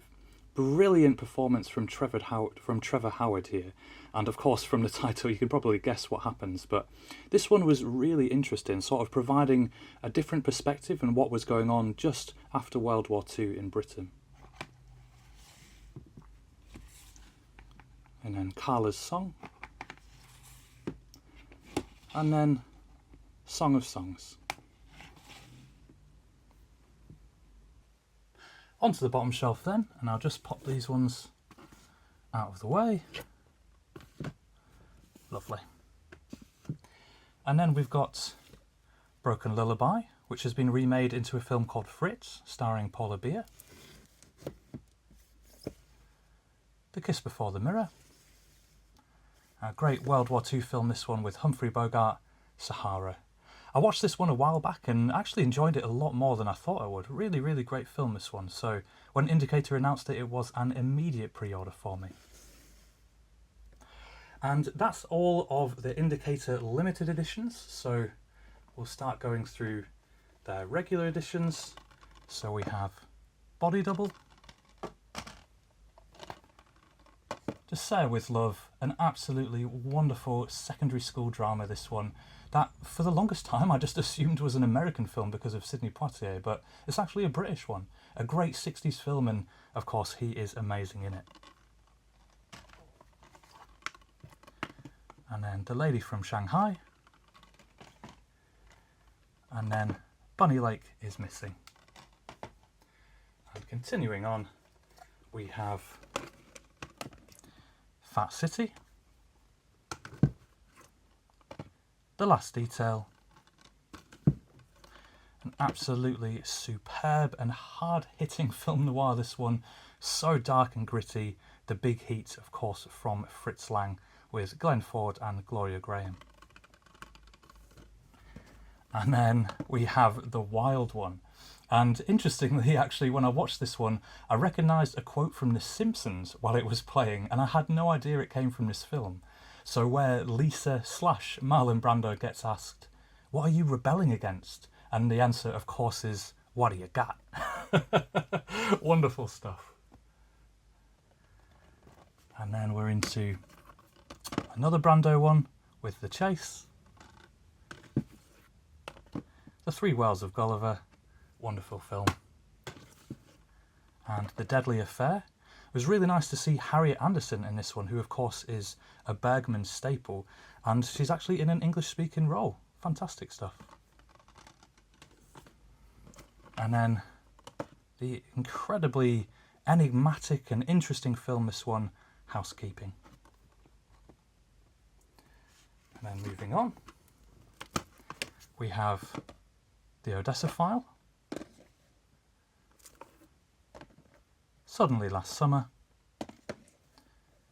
a wonderful adaptation of H.G. Wells here with First Men in the Moon.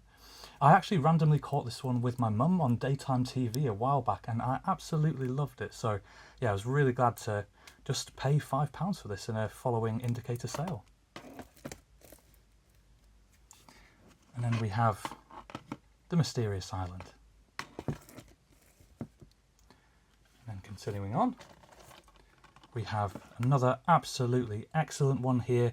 Jane Fonda and Jack Lemmon in particular are superb. And this one actually gave me a fresh appreciation of Jack Lemmon, The China Syndrome. And we've got another Fritz Lang film, Ministry of Fear, with Ray Milland. And then Dragonwyck. And then just the two more. We have The Reckless Moment and The Wrong Books. And I'm now noticing that I've put these all on top of the area where we need to keep going. So I'll pop these once again, pop them away. And then we are into just the one Antiworlds title. So this is like an Indicator sister label, and that is Days of Bagnode Summer. And then of course we get into one of my favourite labels, which is Curzon. So we've got another edition here of Babette's Feast, Brother,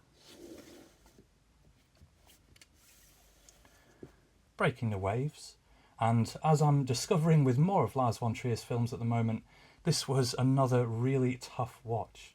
Really interesting though, and at its heart, a quite moving story. if wrapped up in a lot of darkness. Fantastic performance from Emily Watson there. And then we've got compartment number 6. I absolutely love this one, and it was right up there in my top 4 films that I watched during 2023. It's all about 2 quite different people with very different personalities thrown together during a very long train ride, and it's all about their opening up to each other and growing a bit closer. Just such a thoughtful film, very funny and incredibly engaging. And if you enjoyed watching Yuri Borisov in Anora, then definitely check him out in this. And then from the same director as Ida, Pavel Pawlikowski, we have Cold War. That's followed by another Lars von Trier film, and probably one of the most savage and brutal films I've ever seen, even though there's no violence, Lars von Trier's Dancer in the Dark. My journey into more of Catherine Deneuve's filmography and remembering Roy from Bluray movies talking about this brought me to this one. And my goodness, it is one of the saddest, most affecting films that I've ever seen. I'm not really sure I will ever have the strength to face it again, but I was absolutely delighted to see Curzon give it such a great release. And that's followed by yet another Von Trier film with Dogville.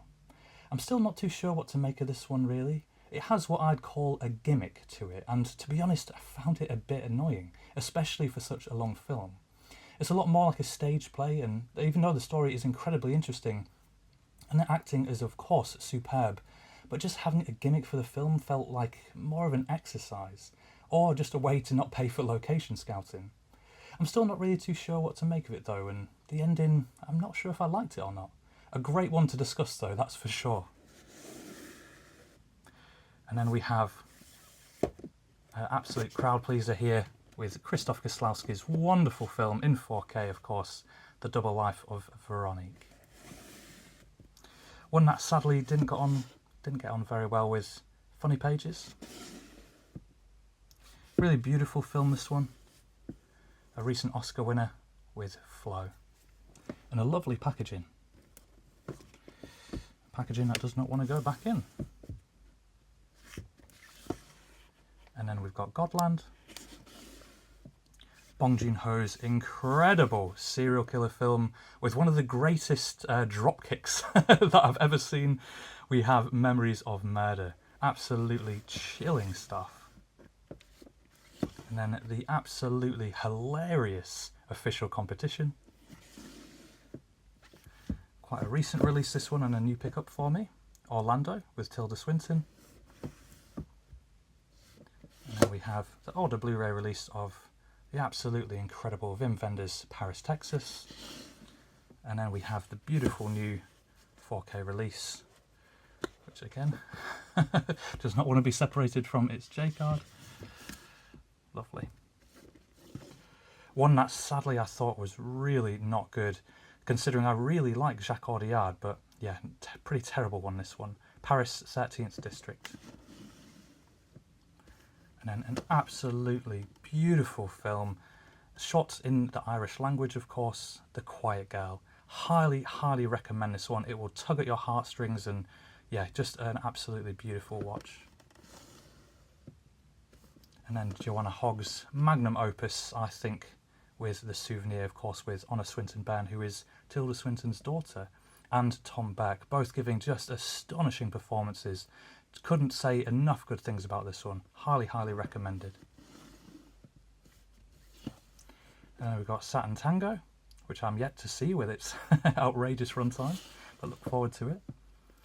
And then a pickup for me that was lost in the post, believe it or not, and then rocked up 3 months later.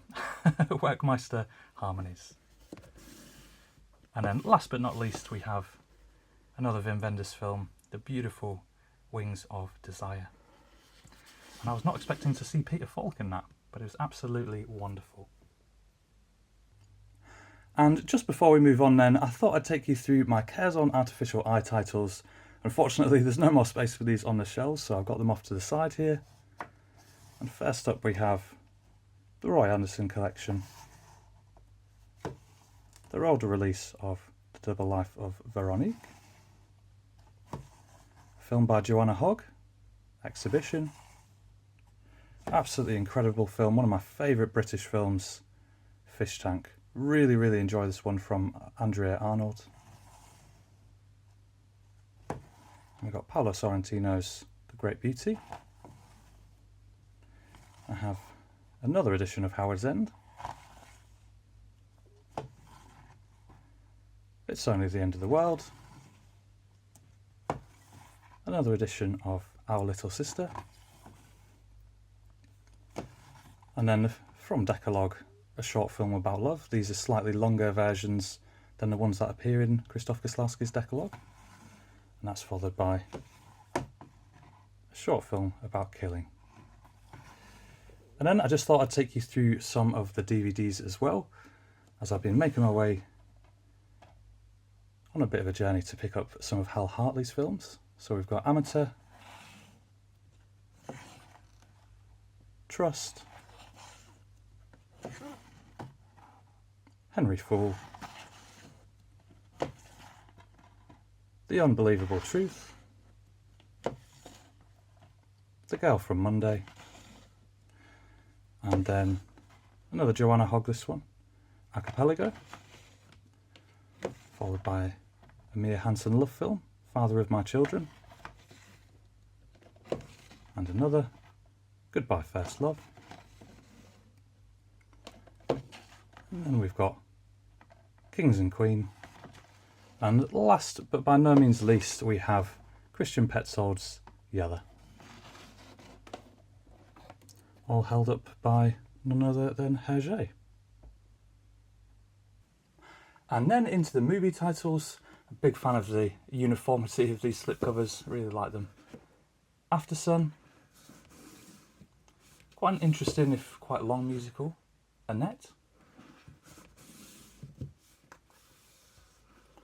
Alsaris,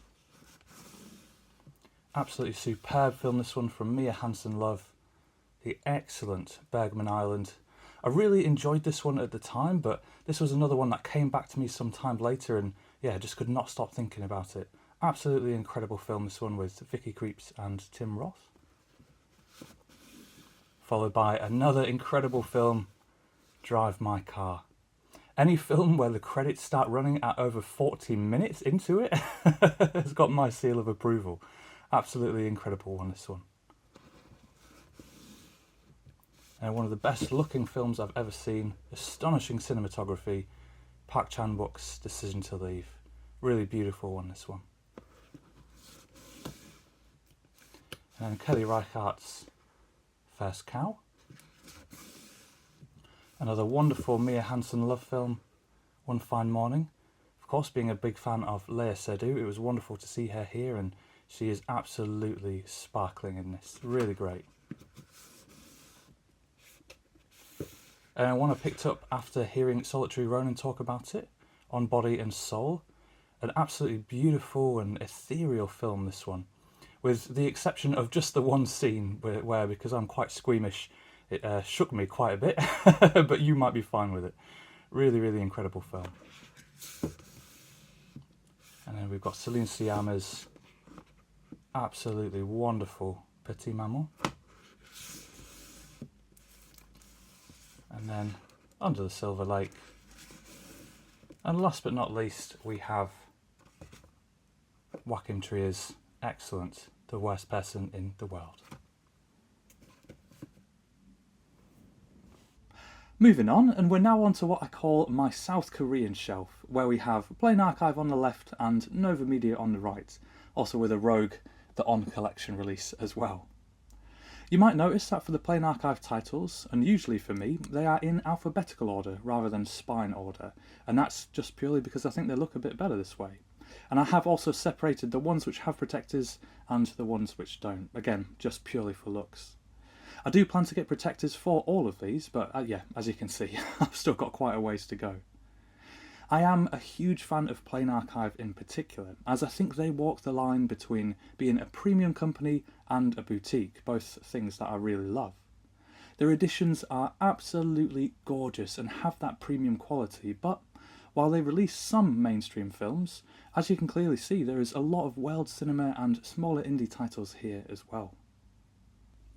So first up we have High Rise. Such an odd film, this one, and I still don't really know what to make of it. A really interesting watch though, that's for sure. Tom Hiddleston and Sienna Miller. And then we've got The Imitation Game. Sadly this one is a bit damaged, bought this one second hand. Something of a lenticular there, if you can make it out. And then we're on to a film I think is absolutely phenomenal. So phenomenal that I bought both of Plain Archives editions, and of course it is Ida. This being the second and third edition that I own of this film, of course after the earlier Umbrella release. Just a beautiful contemplative film, yeah, about family and faith. Then my most recent release from them, which I picked up directly from Plain Archive for under £30, we have Logan Lucky. Bit of an underrated Steven Soderbergh film, I think, this one. I really like it. And then Only Lovers Left Alive, a superb Jim Jarmusch film. It took me some time to track this one down for a reasonable price, but I was delighted to finally get my hands on it. This is a vampire film done right. Stunningly shot, great performances from Tilda Swinton and Tom Hiddleston. And then we have Our Little Sister, a beautiful, heartwarming film about family from Hirokazu Koreeda. Superb director, certainly one of Japan's best currently working directors. This was an immediate pre-order for me on 4K, and yeah, just a stunning release all round. Though oddly they have actually made it to some different dimensions, which, as you'll see, is why it sticks out just a little bit from the others around it.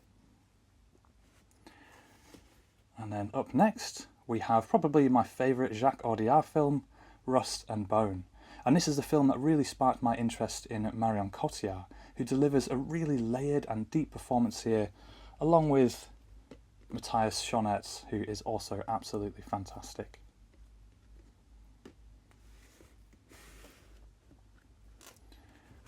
And then we have another quite underrated film, I think, Southpaw. Of course it is about boxing, but I think at its core this one really is about the father-daughter relationship, and Jake Gyllenhaal is absolutely superb.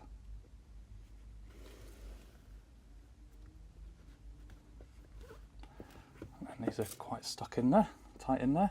Then we've got Still Alice. And then we've got one from the Dardenne brothers, which is 2 Days and One Night. And of course I know Solitary Ronin is a big fan of this one. Another film with Marion Cotillard.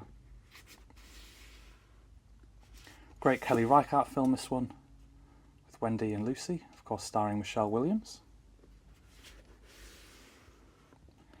And then we've got Zero Dark 30. And now this is a bit of an odd one because this is actually the slipcover for the standard Scanavo case release, which is, as you'll see, just down here. And I've attached it with this lovely kind of lenticular quarter slip. And if I turn this around, you can see actually there is a steelbook in here. Now this isn't something that I usually do, where I mix releases up. But I've originally picked up just the steelbook release, of course, with that lovely quarter slip. And then later on, managed to find this regular slip for such a great price. I thought, I have to do it. So I kind of made my own version there a little bit, which is not something that I usually do. Just shift that one out of the way. And then into the protected ones, we have The Little Drummer Girl. And then we have here one of my very favourite films, of course from Jim Jarmusch, which is Patterson, all about a bus driver poet. This again is just an absolutely gorgeous, quiet, contemplative film with Adam Driver and Golshifteh Farhani. And something else that I also love about it is that it reunites two of the main actors from Wes Anderson's Moonrise Kingdom in such a wonderful cameo. And then we've got the absolutely brutal, very hard-hitting Prisoners from Denis Villeneuve. Again, with just an absolutely incredible performance, I think, from Jake Gyllenhaal.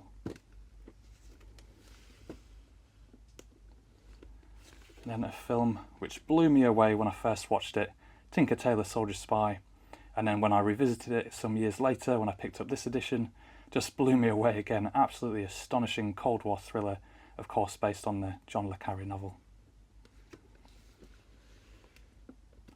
And then one of the greatest zombie films ever made, Train to Busan, an absolutely gorgeous edition of this film. This is adrenaline-fueled, white-knuckling thrill of a ride. Absolutely incredible stuff. Hugely recommend this one if you like your zombie films and you've not yet checked it out.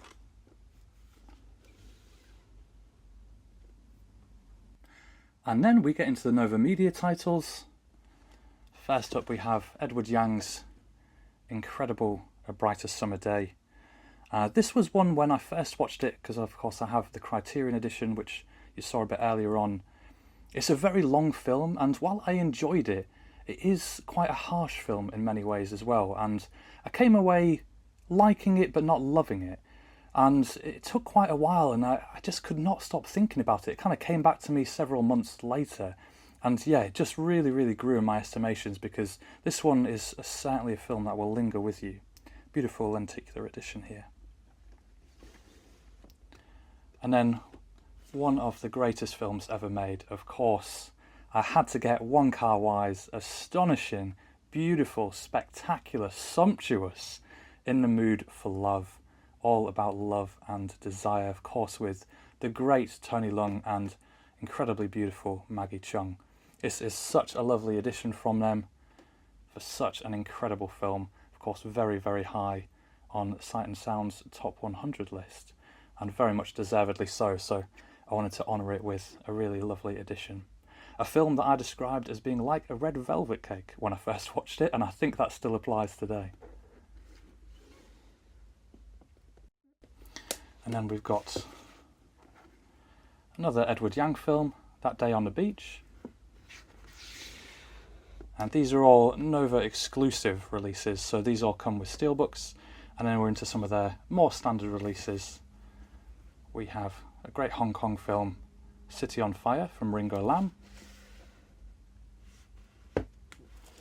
And then we have The Courier. Another very famous Hong Kong film, The Killer. And then The Apartment. I really enjoyed this one, and this was a film where Monica Bellucci and Vincent Cassel first met. And another great one, really great thriller, No Escape, with Owen Wilson and Lake Bell, and of course Pierce Brosnan himself as well. And we've got a great coming-of-age classic here, The Perks of Being a Wallflower. Really beautiful Canadian film, Rice Boy Sleeps. And then last but not least, of the NovaMedia titles, of course, we have Taipei Story, another film from Edward Yang. And then polishing off this shelf, we have Inside Llewyn Davis, of course, from the On collection.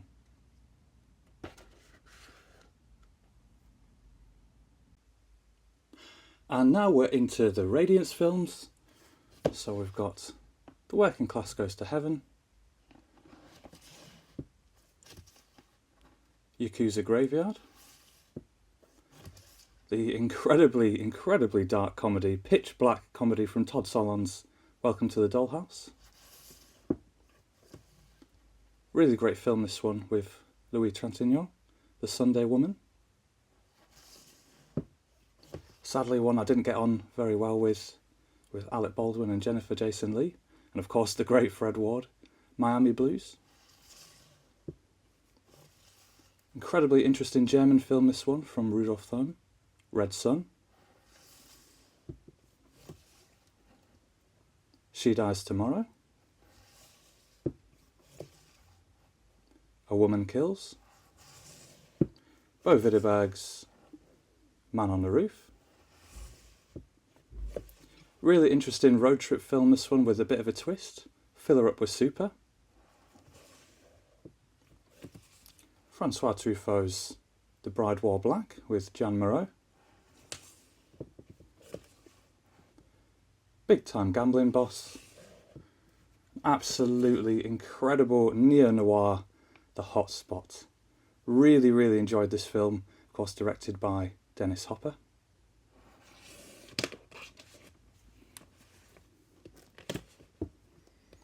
And then we've got the Cosa Nostra box set. 3 Mafia Tales with Franco Nero.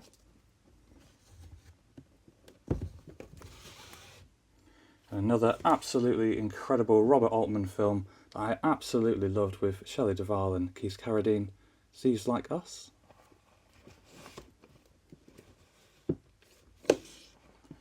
O.C. and Stiggs. And then we have the Italian comedy box set with 3 films by Dino Risi.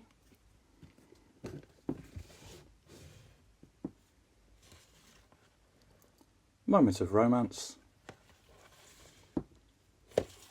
And The Dead Mother.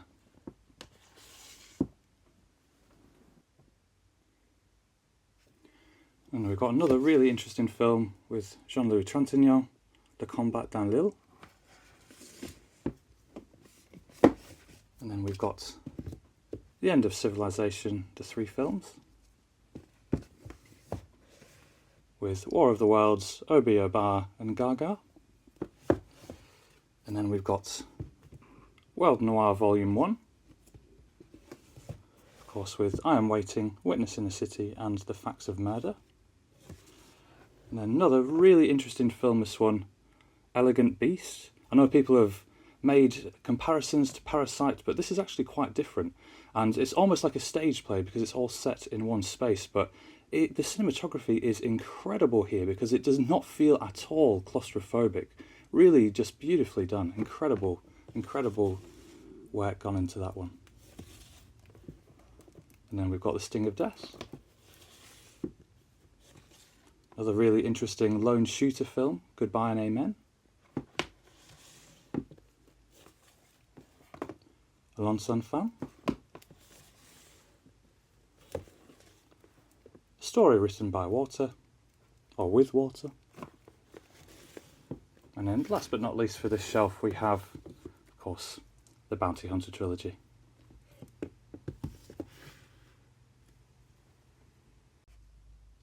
And finally then we are on to the very last shelf. So I'll just pop these Studio Canal titles out of the way. And then onwards with the Radiance titles. So we've got Tony Arzenta with Alain Delon. Jacques Rivette's La Marfou.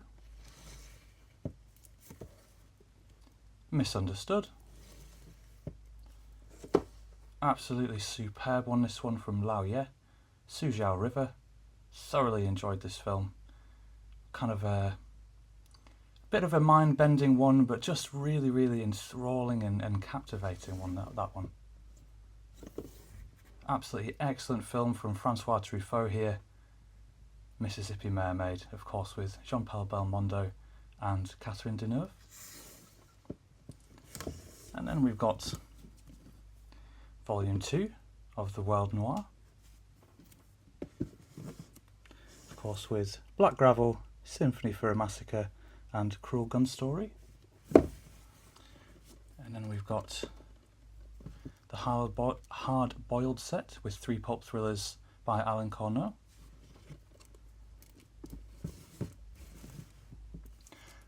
Another Kelly Reichardt film here, River of Grass. And then directed and starring Tom Noonan, What Happened Was. Really enjoyed this one, really interesting film. Just about 2 people, sort of on a date night, but thoroughly engaging. And that's it for the Radiance. So now we're into Network, which is sadly a label that is no longer with us. So we have 2 Days in New York with Julie Delpy. Animal Farm, Campbell's Kingdom, the absolutely hilarious Green for Danger with Alistair Sim, another really funny one here with The Importance of Being Earnest, Alfred Hitchcock's The Lady Vanishes, one that I know Neil from Neil's Movie Channel really enjoys, film by John Dahl, The Last Seduction. And then we've got Four Feathers, The Man Who Finally Died, Alfred Hitchcock's The Man Who Knew Too Much, the first time he made it. Really interesting one, this one, The One Who Got Away, the story of the only German prisoner of war who escaped England and made his way back. The Man with the Golden Arm, Odd Man Out. Really interesting film, this one, really enjoyed it, of course with Stanley Baker, Perfect Friday. Yet another one with Stanley Baker, Robbery. And then we've got Things to Come. And then lastly, another really good Hitchcock film, this one, Young and Innocent. And then finally from the network films, of course many people really enjoy this one, myself included, Columbus. And then we are on to the third window films. So first up is Nobuhiko Obayashi's Anti-War Trilogy. And then we've got an absolutely beautiful film, this one by Takeshi Kitano, A Scene at the Sea, all about a deaf surfer. Adrift in Tokyo, really fun time travel film, this one, Beyond the Infinite 2 Minutes. And Takeshi Kitano's Hanabi, Kids Return, and Kikujiro. And surely one of the greatest zombie films ever made, the absolutely wonderful One Cut of the Dead. This is a great bad day cure sort of film. So much fun to be had with that one. And then Onada. Another fun time travel one with River. Followed by yet another time travel one with Summer Time Machine Blues. And then lastly from the third window, we've got Typhoon Club. And then I've got just the one from Gaumont, which is Lulu, filmed by Maurice PLR. Not sure why we don't have a release of this in the UK, but was very happy to import this one. And then last but not least from this shelf, we have ITV Studios' The 39 Steps, of course, from Alfred Hitchcock. And that's followed by some of the ones on the top. Again from ITV, we have Brief Encounter, and then Powell and Pressburger's excellent The Life and Death of Colonel Blimp. And then we're into some of the Studio Canal titles. So first up we have Last Year in Marienbad, and a film by Henri-Georges Clouzot, La Prisonnière.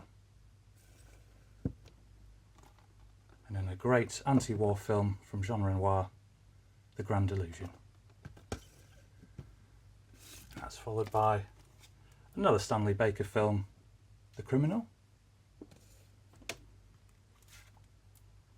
And then we've got Mulholland Drive. And last but not least, we have that absolutely amazing, beautiful film from Celine Song, Past Lives. And well, that brings us to the end of the video and the end of my complete Blu-ray collection tour. I hope you enjoyed, and I hope you came across at least a couple titles that piqued your curiosity to check out. Making these videos was a huge project that took me several months to complete in the end. And though I was going at a fairly good pace, during the filming I found out that I had to move house, and so that really fast-tracked things for me because I had now a deadline to get everything done and dusted. And actually it took me to the end of the second final day of moving house, where I just took 30-45 minutes to film the very last few shelves, and thank goodness I managed to get everything done in time. As I mentioned in part 1, this is really a snapshot of my collection, perhaps at its peak, and a bit of a historical document for me as well, where I can look back on my collection as it was, and also where I was living for almost 5 years in the end, and where I moved in with just one shelf full of Blu-rays and moved out with 8 jam-packed shelves full of Blu-rays. My goodness, what a change that was over the course of almost 5 years.